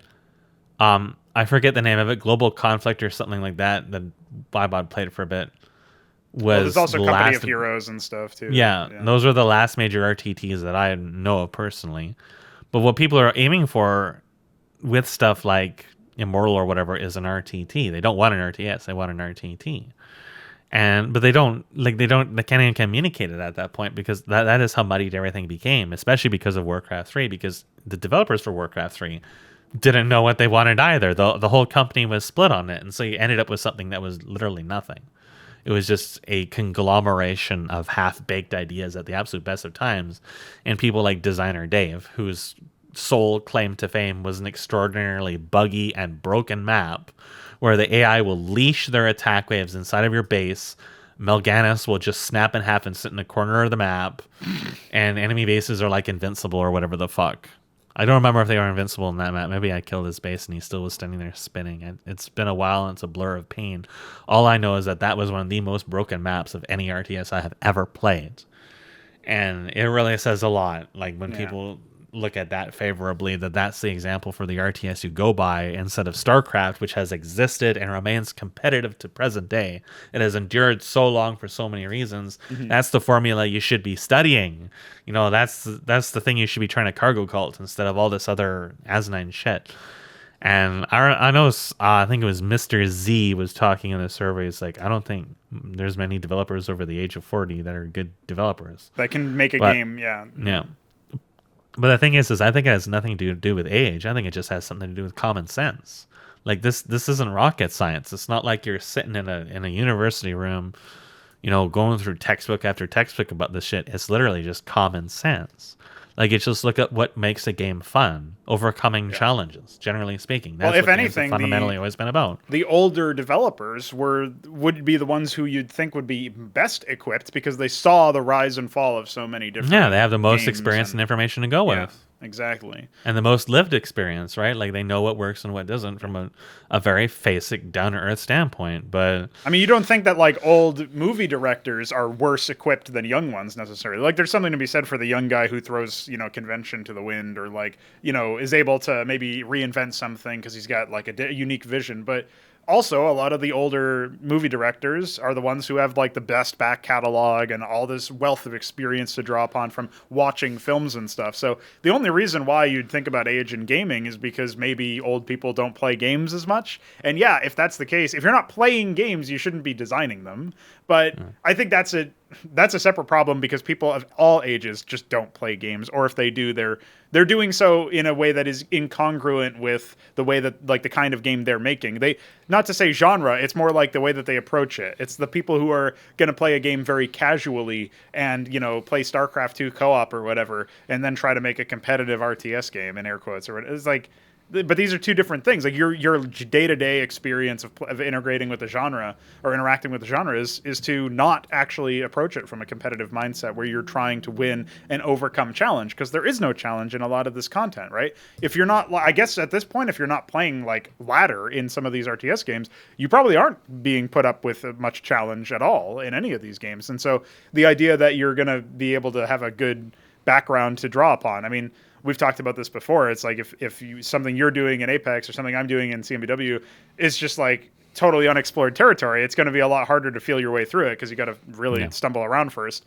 And these developers are not going to be, they're going to be doing stumbling, but not the kind that is actually productive for success. They're going to be like, again, cargo culting or taking a lot of what's already worked, and it worked in the very loosest sense, because usually it isn't really that good is the point. And like, I don't know. I think you can't really... One thing that does seem to be prohibitive for developers to make something good is if they don't have a critical eye at all. I mean, this is probably just true of being successful as a person to like a degree that satisfies you individually. But it's like, if you can't look at something and think, well, this is something that could be improved, then I don't know what you're going to offer, whatever field you're working in, right? Because like the whole point is even the best of a given genre or a given medium leaves room for improvement. There is no such thing as perfection. So you can always, you know, increasingly chase that to whatever degree. Especially if you have your own, like, I want people who have their own vision. I'm not going to sit around and say like, yeah, people need to make RTS games only the way that I would make them, with crazy in-depth tech trees and like, you know, big maps and long running times for games and stuff. Like, I'm sure it's possible to make a satisfying and enjoyable RTS game where the games do conclude in like 10, 15 minutes, like StarCraft 2 or whatever, like where a long game is like 20, 25 minutes. Like, I'm sure it's possible to do that. StarCraft 2 didn't do that. But it doesn't have to be exactly the way I would play things. Like, you're enjoying CMBW to whatever degree, despite the fact that it's in contrast to your design sensibilities in many ways. It's like, it doesn't have to be exactly what we would want, is my point. Like, I would probably never make a game like Apex X. That doesn't mean I don't enjoy playing it. You know, that doesn't mean I don't really enjoy the things that are really good about it and striking about it, that do things very differently. Just like you obviously enjoy the fact that there's no silly damage types and there's no like supply or whatever in CMW. It's like there's things we can enjoy about other products. It's just most of them are totally like, at best, you can call them diamonds in the rough, where you can just enjoy them conceptually, but not in practice, since the actual experience of playing the title is usually quite negative overall. Yeah, there's definitely a difference between, criticizing something and then hating something, right? Like, that's something that a lot of people, again, with the whole communication thing is, you can be critical of something and you can still enjoy it, right? Sure. Like, I still liked playing, like I enjoyed playing League of Legends with the people I knew, even though it was very frustrating, right? I played World of Warcraft and I enjoyed playing with, the Labyrinth and his various cousins and stuff like that in Heroes of the Storm or whatever. So, I look back to those times fondly. Obviously, the games have tremendous issues all over the place. And you were mentioning old movie directors, and I had a momentary thought, oh, what about Michael Bay and James Cameron? They have fallen so far from grace. It's just unbelievable. Right. So, it is quite possible for you to get stuck in your own ways, which is a good warning, too. Stuck in really bad ways, yeah. Just don't be like them, for the love of God. And, it's, the RTS is just in such a rough spot that, I think that anything that diverts away from the last 20 years of Heroes and small scale stands a strong chance of being good, because of the cargo cult mentality is when people look at the RTS, they think, I have to be like that. I have to be like Warcraft 3 because Warcraft 3 was successful. To be successful, I also have to be Warcraft 3. If you're going to end up in this same kind of arena, it should be through your own mechanisms rather than looking at other stuff as an example. Because Warcraft 3 is just not a good example. Objectively and subjectively, it's not a good example. Objectively, you just look at where the players went. Well, they all went to Dota for a good reason. Warcraft 3's Melee only existed in the places where Blizzard was injecting money because it was the money drawing people to it, not the game. Well, StarCraft 2 is mostly gone for co-op, right? Like, in terms of the average player, not the professional player, obviously, but like that seems to be where everybody is. I mean, StarCraft 2 came out, and the vast majority of players jumped ship within just a couple months. Yeah, and they left for League of Legends and everything else. Yes, the only people that really stuck around were the people in the top echelon, where they had financial security to stick around, so they did. Yeah. And like Caster has moved on, and everybody else moved on except for, again, people who are financially into that. And co-op is just, I can't even begin to fathom the mental process you have to go through to degrade yourself enough to play a co-op in that game. But it's really bad. But at the same time, it also exists because there's a void, a literal like shadow dark fell void in that kind of content. Like co-op, this is actually really funny. It's a somewhat of a tangent, but it is related. Okay. Is co-op in games has kind of ceased to exist for a long time. Yes, absolutely. It's like, I know when I was still early into LPs, and I was doing a lot of active playing still, and HKS would basically be looking for co-op games that we could run. Yeah. And the most you would generally find for a game that supports co-op is either some kind of stupid pseudo split screen, or co-op that's like an alternative game mode and not even the main campaign or whatever. And that, like, most games just flat out do not support co-op or do not support co-op well. Or let's take a modern example. Let's take Genshin Impact. So Genshin Impact is a Chinese phone game that has been described to me as being similar to Breath of the Wild. Haven't played it, looks like ass. And it's a really bad game, but it's a phone game. Now, when you think about mobile games, something that's on your cell phone, what do you think about what a mobile game would normally entail? Since it's on a mobile platform that's available to you all the time, has permanent internet connectivity, generally speaking. Maybe you're like me and you run a tablet and you're just using Wi-Fi. But for most people, they're using a phone that has a data plan or something like that, or they're connected to hotspots. Chances are you aren't going to be playing a game while you're driving your car on data. If you are, then you are Canadian, and I salute you. But a lot of people may play their games when they're at work, on a break, having lunch at fucking Tim Hortons or whatever, Starbucks, whatever it is Reddit eats at. And you're on something with permanent internet connectivity. Like, that is the platform. So the whole idea of a mobile game would be multiplayer. That's the point, Sure. right? Like that really, like, that's what the platform screams. But you'll find that basically none of these games have co-op whatsoever, and Genshin Impact is no exception. You can join your friends' games and have a quote-unquote co-op, but the entire main story is entirely inaccessible. Most of the daily quests, you cannot actually physically turn in the stuff until the co-op player leaves. When you are on the submission menu, the co-op player can rejoin, and you can accept them and then turn it in. So basically, you have to kick out the co-op player, go to a certain part in the dialogue, and then they can rejoin. So the restriction is entirely arbitrary. Yeah. A lot of the map objects cannot be looted while in co-op for absolutely no explicable reason whatsoever. So you basically have to kick them out, loot the object, and then they rejoin. Like, it was obviously never tested whatsoever. And I mean, it is Unity, and Unity netcode is just a complete Wild West, and they're probably using some middleware, and it doesn't work. The warping and teleporting around has actually gotten worse over time, not better. So it's obvious I haven't been testing it. Entire map objects and stuff like that just flat out don't spawn within co-op either. Like, this is one of those cookie cutter open world survival horror crafting games with extremely generic point and click gameplay that has hypothetical support for a 4-player co-op, but half of the game just entirely shuts off when you go in co-op, and the other half barely works as it is.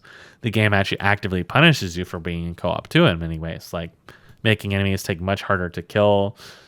Certain event objectives take much longer to do, so on and so forth. And the co-op player gets actually nothing out of being in your co-op. They don't get any loot off of enemies. They get world drops, but they don't get like boxes or anything like that. I mean, boxes are finite anyway, so they probably shouldn't get anything out of them.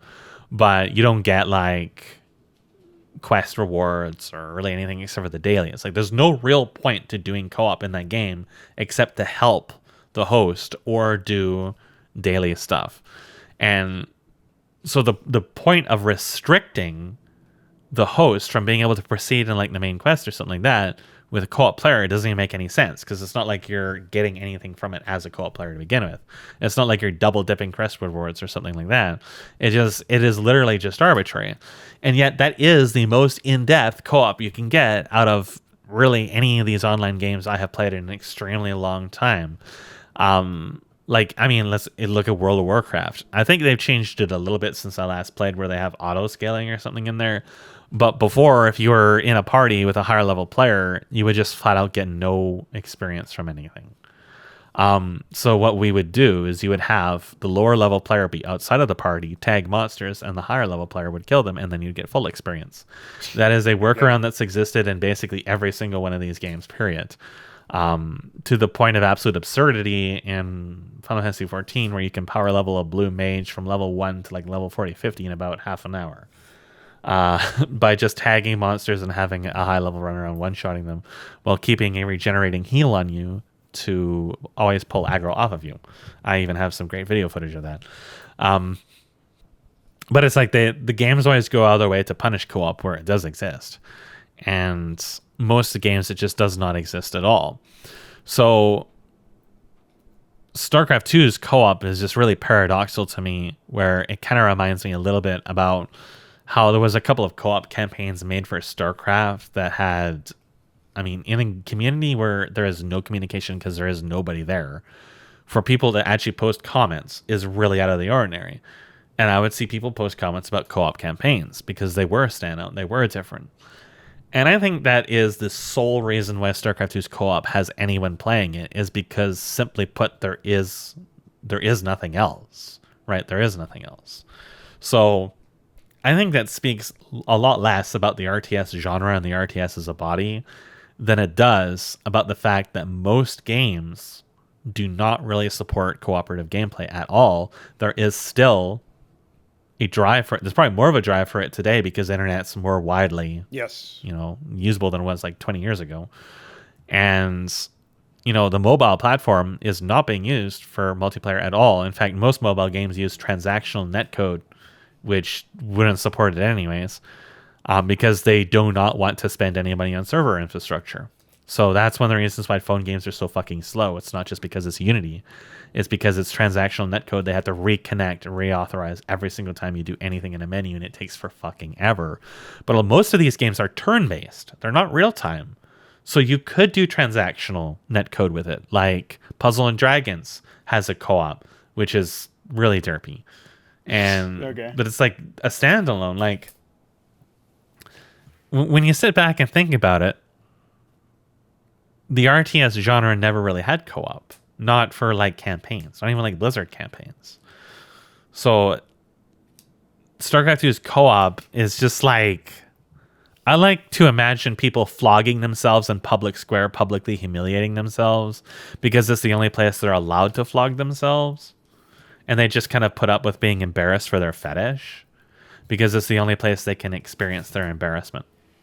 I think co-op is probably in more demand now than ever, right? Like, sort of, you were talking about how that you'd think because of the proliferation of the internet, you definitely have more opportunity to play games with your friends. And you were talking about how even just earlier, League of Legends is a game that you obviously don't think is well designed, but you had a good time when playing with friends. And that's like obviously player versus player, but you know, there's the cooperative element of playing with a team. And I just think if you had the opportunity to play player versus environment, right? PvE, right? That sort of thing. Like, you could make that a compelling experience. You could tie that into the core experience of the game.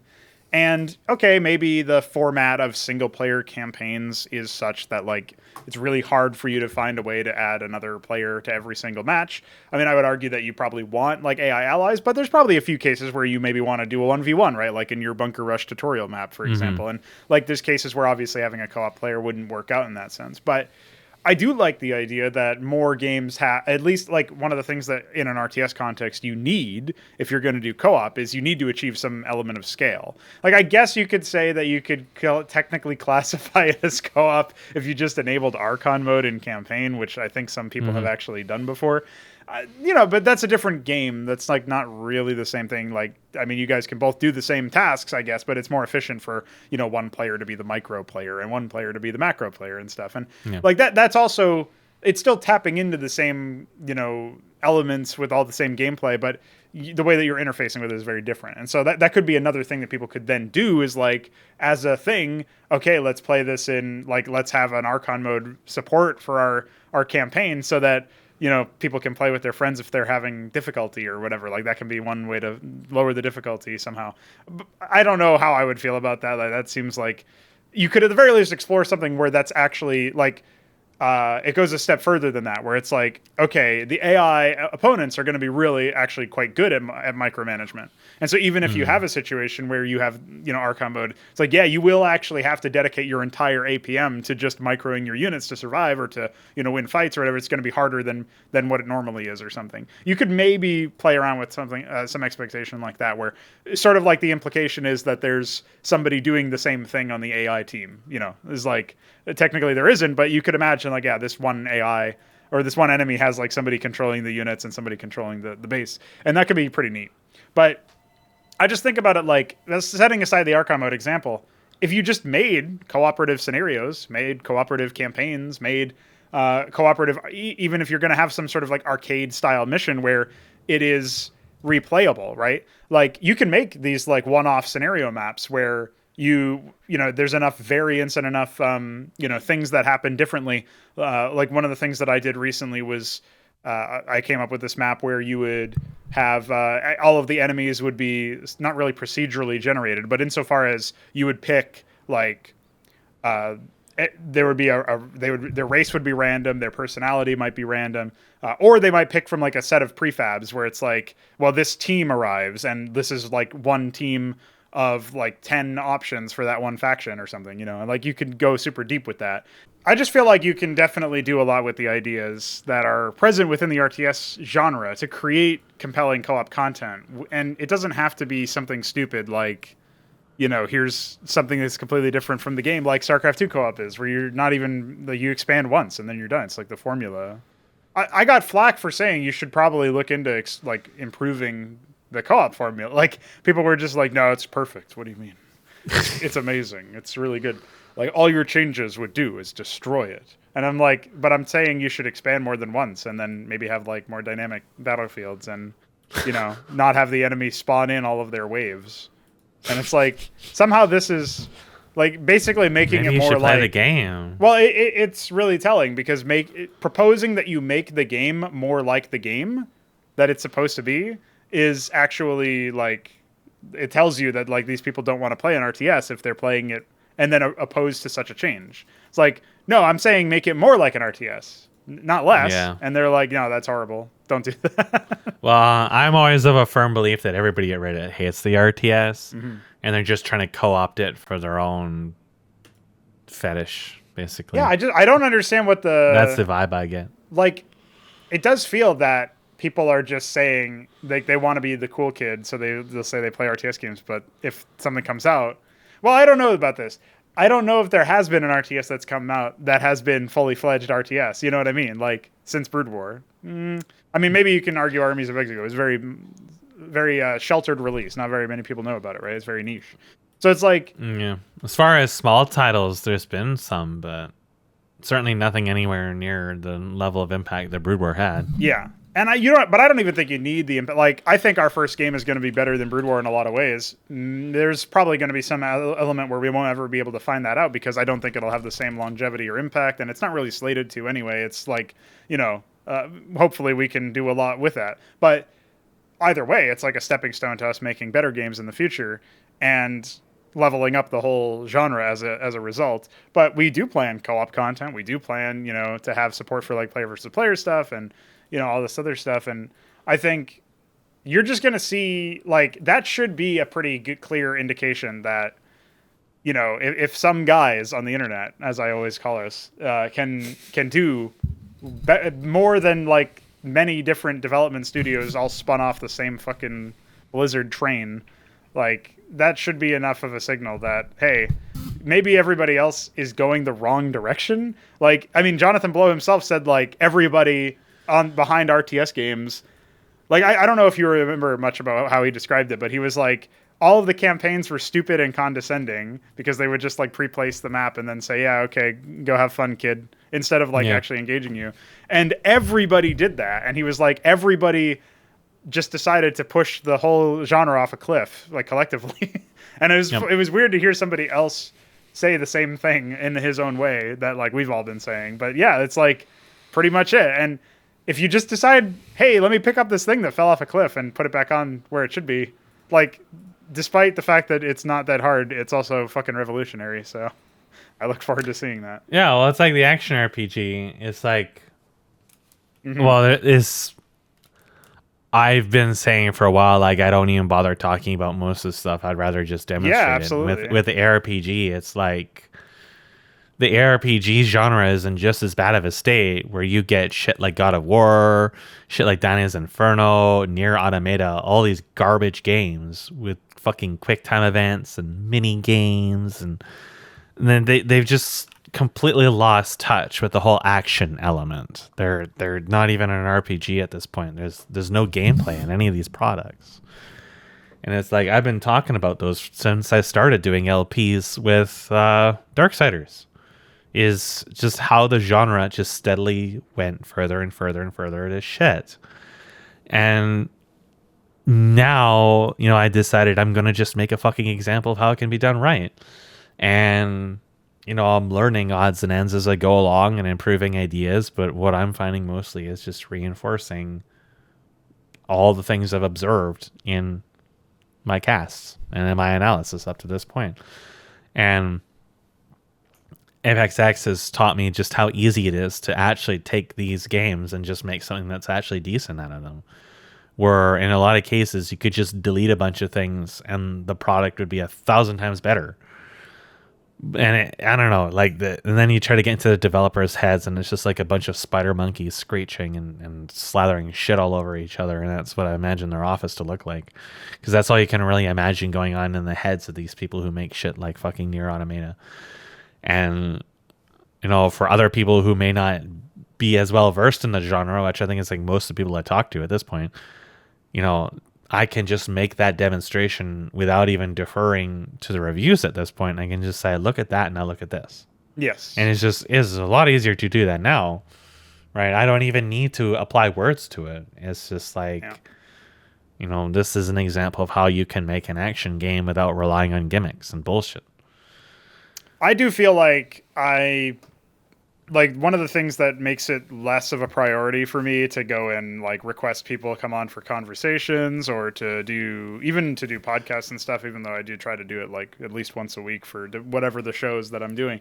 I feel like it's all well and good you can have argumentation. It's all well and good that you can have discussion, but as you're saying, demonstrations will always trump all of that, because I can just hand you something, let you play around with it or watch it or whatever, and then you can come to your own conclusion. I don't have to say, no, think about it like this and like try to translate the concept out of my head and into yours. It's just you see the results and, you might come to your own conclusions, and maybe you can then engage with more of the discussion if you're still unconvinced or if you have your own sort of response. But that's going to be a lot more productive than like trying to get somebody from the mindset, the kind of person who can say to themselves, I like StarCraft 2 co-op, and then like try to compare that or like transfer that over to our point of view, or at least like get them to understand it and interface with it productively, is really challenging.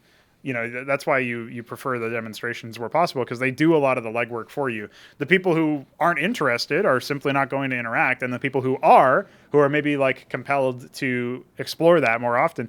I mean, the other side effect is you get people who are way more autistic than you or I, dude. Like, you get people who are super fucking weird, who will like just obsessively look at everything you've ever put on the internet and then like try to use that against you or whatever, or try to like argue that you're being too mean and doing all this other stuff, and they like they fucking disenchant every single thing you've ever said. They respond with essays to like one paragraph or one sentence, and like, okay, well, there's a degree to which this person is clearly thinking about stuff, but it's not the kind of thinking that is that useful, because It's it's just very broken thinking. It's hair splitting, or it's like, just not back very, to the hair, huh? Yeah, there it is.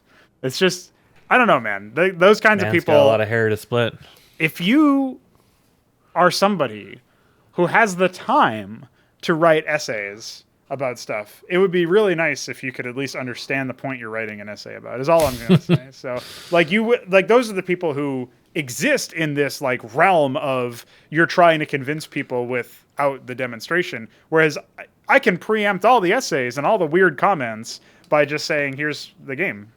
No. So that's why I've just been pointing to people to CMW is like, stop talking to me, just play the game and tell me what you think. Like the people who are going to say that, removing supply is bad. Okay, well, tell me how it negatively impacts CMW then. And in a way that can't be like rectified. Like, obviously there's the pacing changes and stuff. I'm not claiming it's just existing in a vacuum. There's definitely some things that are connected to it, but like, surely you can communicate to me your feelings without, like you can tell me what's up. Like, you can tell me just by looking at that, right? So I don't know. I feel like that's way healthier and way better, because it does short circuit a lot of the stupid stuff that you're going to get as a response, either on the high effort end of stupid, where it's the essays, or just the low effort, where it's the but your hair though, or whatever. It's also great to deal with the many people who can't handle communication, is to have a demonstration. Like, everything I talk about with games, it's all in my LP library. I have thousands of hours of games, discussions. I've got hundreds and hundreds of videos on Heroes of the Storm and League of Legends. Like, I've reached my conclusions and I've done my analysis and I've put in the hours in playing, and it's all there available. And so I don't even talk about games too much with people anymore. I just say, just watch this LP. It's got literally everything you could want in it, right? And it has all the context and all the subjects and then all the discussion that you can really need. Like, some reviews are upwards of 3 or 4 hours long. And like the D&D videos have, like, especially Autumn Wind has so much game design shit in it. It's just ridiculous. And I mean, most of that stuff really isn't publicly available anymore. But I mean, I reached the point that I just don't give a shit what Joe Sixpack thinks anyways. Because I have found that attempting to communicate with people, attempting to lend the fig leaf out, so to say, has always been it's just led to just tremendous waste of time, right? Like I enter situations again, like with D&D, where it's like I try to go to the lengths to be like, hey, I'm always here. I'm willing to communicate. If anything's wrong, let me know. And with, talking about games and stuff, it's like I can give out the examples, but it's like it often feels like you pull someone out of the toilet and they're covered in shit and they start screaming and thrashing and be like, no, let me go, let me go. And you just let them go and they just plummet right back into the toilet. And you're like, okay, well, now I got to wash my hands. Like that is what it's always felt like whenever I try to communicate with people about anything. Like it's you just all right. That's why I just stick to the developers that I talk to. It's just like they know what they want. They know what I want. I know what they want to an extent. I know what I want, and when something is wrong or something needs to be brought up, people will just say. Like that's how I became such a hard ass when it came to reviews. Is I started doing LPs, and I wasn't really into the whole analytical review thing. I wasn't into the objective review thing. Everything that I did was subjective. It was very shallow, and I had people coming out of the woodworks and saying, "No, no, this is shit, and here's why." And we would go back and forth, and I'd reassess things and learn things and pick up skills along the way and learn to open my eyes. And that's how I got into the whole process of being very in-depth about not just like seeing things, but communicating what I'm seeing and demonstrating and doing science, as I would call it, and breaking stuff and figuring out the hows and the whys. And then how I got into the objective review process. And then that's how I started viewing actual development. And as a result, it made me a healthier, happier, more productive developer and more capable of finding my own weak points. Like D&D was a massive learning experience. I was completely unprepared for that. It took me years and years and years to really find a groove for that. Only with, like Autumn Wind in the last couple years did I really feel like I could enter a project and have a strong footing of, okay, here's my goal. This is when I need to reach my goal. This is how I'm going to pace my work. There's still stuff I struggle with, like populating maps and stuff. And it's been really challenging. And that's in part because it is a social project. It is a cooperative project. You're talking about how like an interview is kind of like a collaboration between two individuals. Well, D&D is a collaboration in this case between like 5 or 6 individuals. And you have to somehow be the glue that makes that stick together and work. And I'm not a social person. I'm the last person that should be giving anybody advice on communication, that should be talking about social stuff, anything like that. I mean, we just got through talking about how the fact I can't even stand being near people that I know for any more than a few minutes because it drives my anxiety up the wall. And now here I am running D&D campaigns for the last 6 years now. Right. Yeah. So it's kind of a bit weird, right? It's not something I should be educating people in. But it's oftentimes I feel the case where whenever I read about green text adventures about D&D and people doing weird shit, and I was like, yeah, I was a part of that. I had my own green text adventure, and that was with people who had way more experience than me, and it's just like it makes your head spin and just the insanity of it all.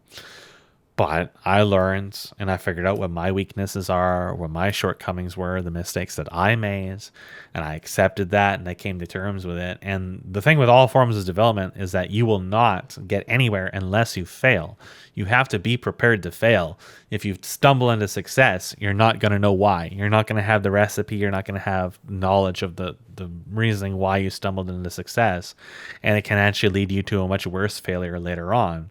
So at the same time, I'm thankful that I had struggles with mods and getting into Unreal and with D&D and stuff like that, because I learned a lot from those experiences. I learned a lot about the whole communication, socializing thing. I learned a lot about my own approach to interaction, where it was like I used to view things as I'm talking to people who are looking for mutual engagement on subjects, who will communicate to me like a developer does, who will tell me when stuff is wrong, who will tell me what's wrong. And now I'm dealing with people to this day who do not communicate at all. I don't know anything that's going on in their heads at all. Like half the players never say a word to me outside of the game, right? I just have to kind of infer what's going on, which is really, really, really challenging because, I don't know if they're enjoying the game or not enjoying the game. I just kind of have to go by my own metrics and my own assessments. And those metrics and assessments were already proven to be wrong when I started. They were terribly wrong. I had all the wrong idea about what was going on with the initial group. And, there was just this gap of communication, this gap of misunderstanding that nobody was, I guess, really fundamentally aware of, except for them, maybe. I don't know, right? Like, to this day, I still don't understand this complex thing. But that formula is necessary to have a successful D&D game. Well, now I've been running for this campaign for 6 years, so I'd say it's proving to be successful in spite of that. But I wouldn't be at the point where I could feel like we were being successful unless I had the initial clusterfuck where I could measure things off of and I could make assessments based off of. And I think it helps that all the people that I'm playing the game with have some kind of developmental experience, that they've been in my shoes before, that they understand, the challenges that I'm facing, where even if they're not really, eager to communicate about little things or odds and ends, or maybe they're just really lenient about a lot of stuff, a lot of like pacing mistakes or other things that I run into. Like sometimes I play music at the wrong time. Sometimes I should whisper something, but I don't because I typed a command wrong. Every now and then I have issues with Roll20 that causes problems like teleporting people on the wrong map or whatever, just like little odds and ends. This shit just happens. You just kind of roll with it. To read that is like development is collaborative and D&D is very collaborative, and that's been just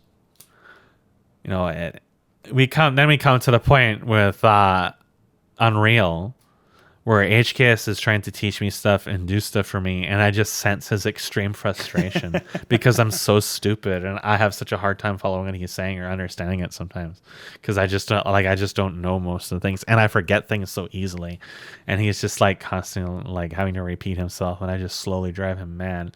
But I think he also kind of like understands that like I haven't had a moment to myself of peace like a day for like 10 years now. So my brain is just kind of fried.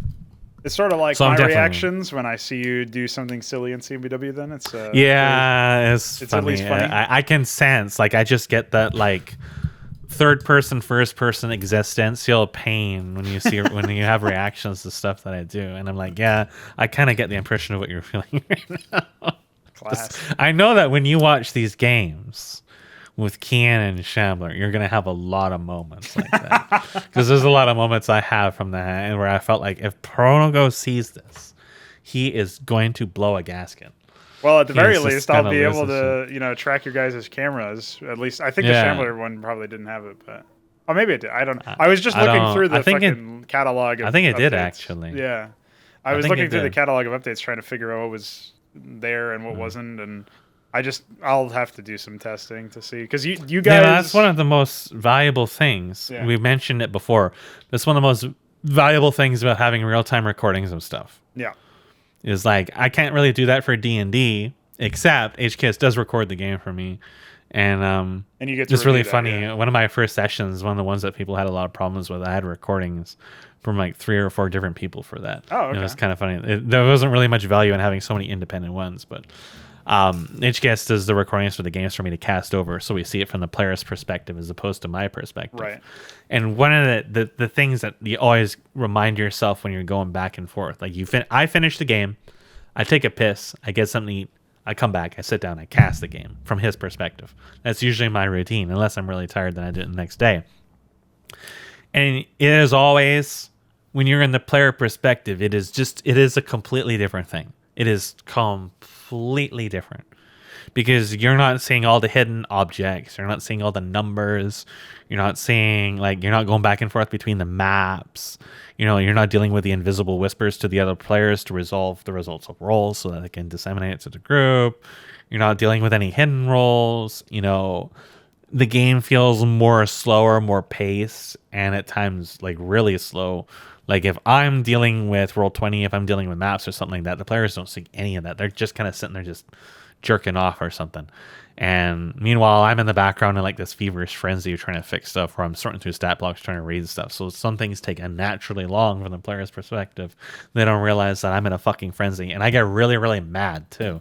I get really mad when I misplace things, when I don't have something in the map ready, when I've forgotten about something, I start like actually physically screaming. And then the player side, they've just got like the fucking elevator music going on. They're kind of like sitting there, just kind of waiting, and they don't understand the massive turmoil going on my end. And it is just like the perspective of the whole game, the whole experience is completely unalike. And like that's kind of part of the problem too when you try to convey your project to an audience.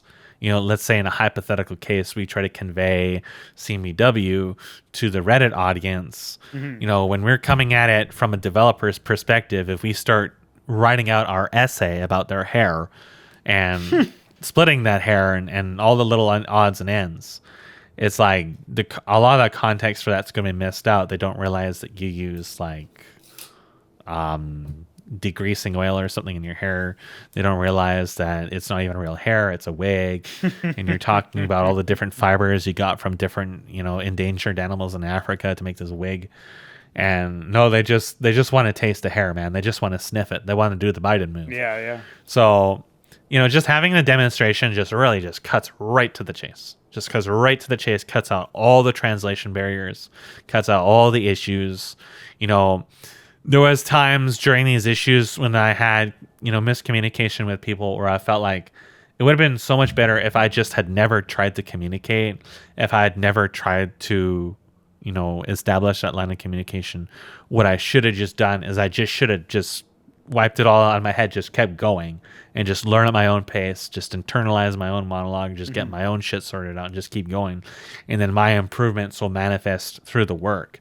And one of the biggest things I learned from that experience is to not try to work things out, to not try to hash things out, to not try to communicate really like that anymore.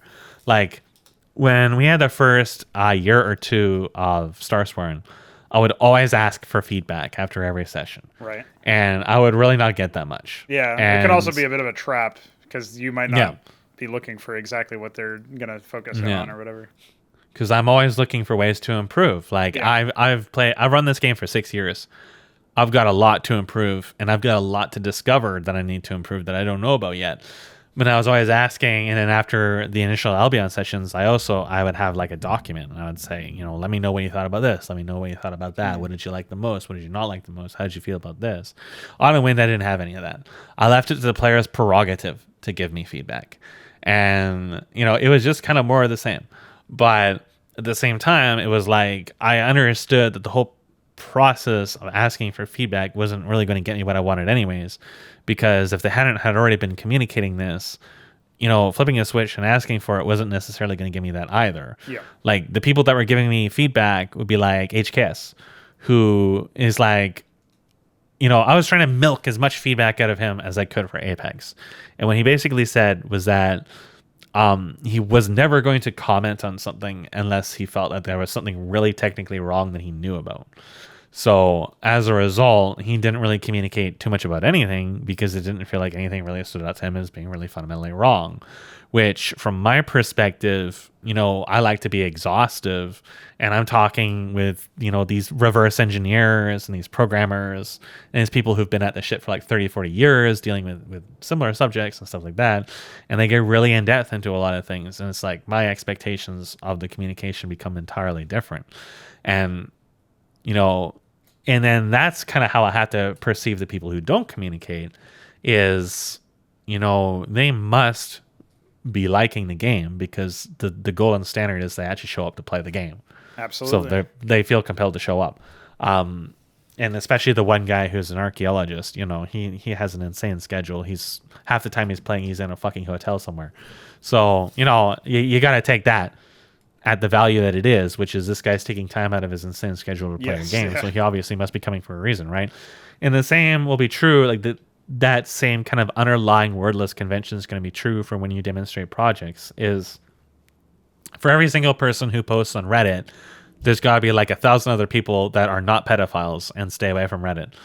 And for every single person that says, oh my god, heroes are so great, there's however many other people that are just groaning inside their head and they don't want to be a part of that communication because it's so gross. They don't want to get cooties. Like me, for example.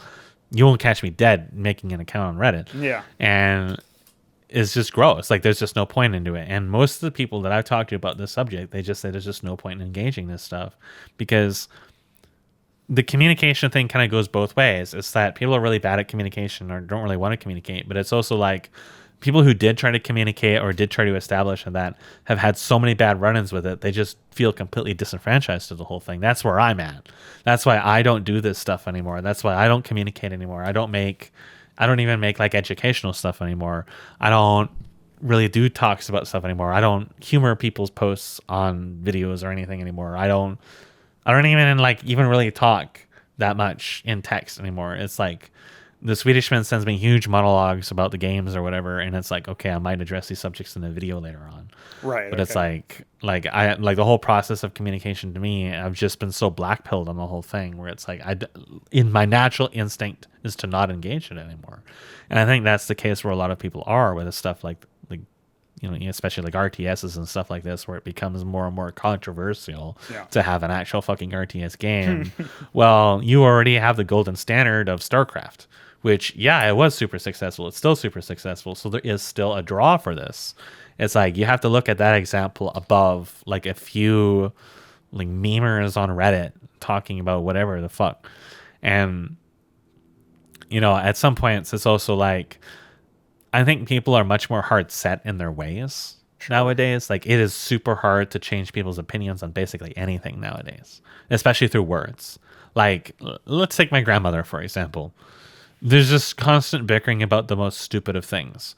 So my gut instinct is, if it's a subject that I have say for example, she says, oh, this website won't work or this won't work, it just doesn't work, I just will not talk. I'll just go over there, push a few buttons, and show her straight up front this or that, and just say nothing. And it puts an end to it right away, right? Like, there's just no point in engaging this when you have something on hand that just shows up front this or that makes your point. Like, actions always speak louder than words in all walks of life, always. I think the actions are speaking that you're still dedicated to the grind, bro. Because, hey, check this out. We did a 70th episode, and you're in your new spot. So that must mean that... Well, I mean, the first thing I did when I could actually sat down is I played Fraudarchy, I think. Oh, yeah, that's true. Yeah. See? Yeah. I just needed a break from everything, so I said, fuck it, I'm not doing anything more. We're playing this instead. Well, I'm happy to provide such a silly, stupid outlet that involves ion cannons and stuff. Although I don't know what to expect when I boot up these fucking games in a short time. So I'm sure I'll tell you, I don't think there's any ion cannons. There is much other silly forms of TISM to be found, for sure.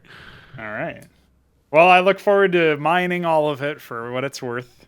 I think that'll actually do it for me. I have to go grab some stuff before it disappears off the front porch, just like you do. So, similar vein. But it was good to get you back on. Good to continue this. And now we just have to get to 99 because that would be 333s. Yeah. So I think that's how that works. But we got a new benchmark, and then 169 will be after that or something. So. Yep. It'll be nice to continue the train, and for sure, I'm also looking forward to seeing the updates that you're able to do with like the Red Pill Roundup and stuff or whatever. And I should have a video coming out, I hope, later today. Nice. I'll be verifying that in the meantime. Shaw, I guess, won't be here for a while, so classic. We will deal with that when it comes, and I think that's going to be mostly them working on the line, actually, unless there's something wrong with the modem or something in here that we don't know about. But who knows? So another mattress, which shouldn't be too much work on my behalf. So I'll be working most of today, I think. Nice. And it'll just be back to the grind, Well, by the time this Big Boys Table goes live, you guys can probably find the Red Pill Roundup if you indeed have access to the annals of the We're servers. an exclusive club now. Yeah. Catboys only. Well, if you can prove that you are indeed a Catboy, I guess you can. If you can show your barbs. Yeah. Fucking barbs. Well, barbs. Don't die. Smoke weed. Smoke weed.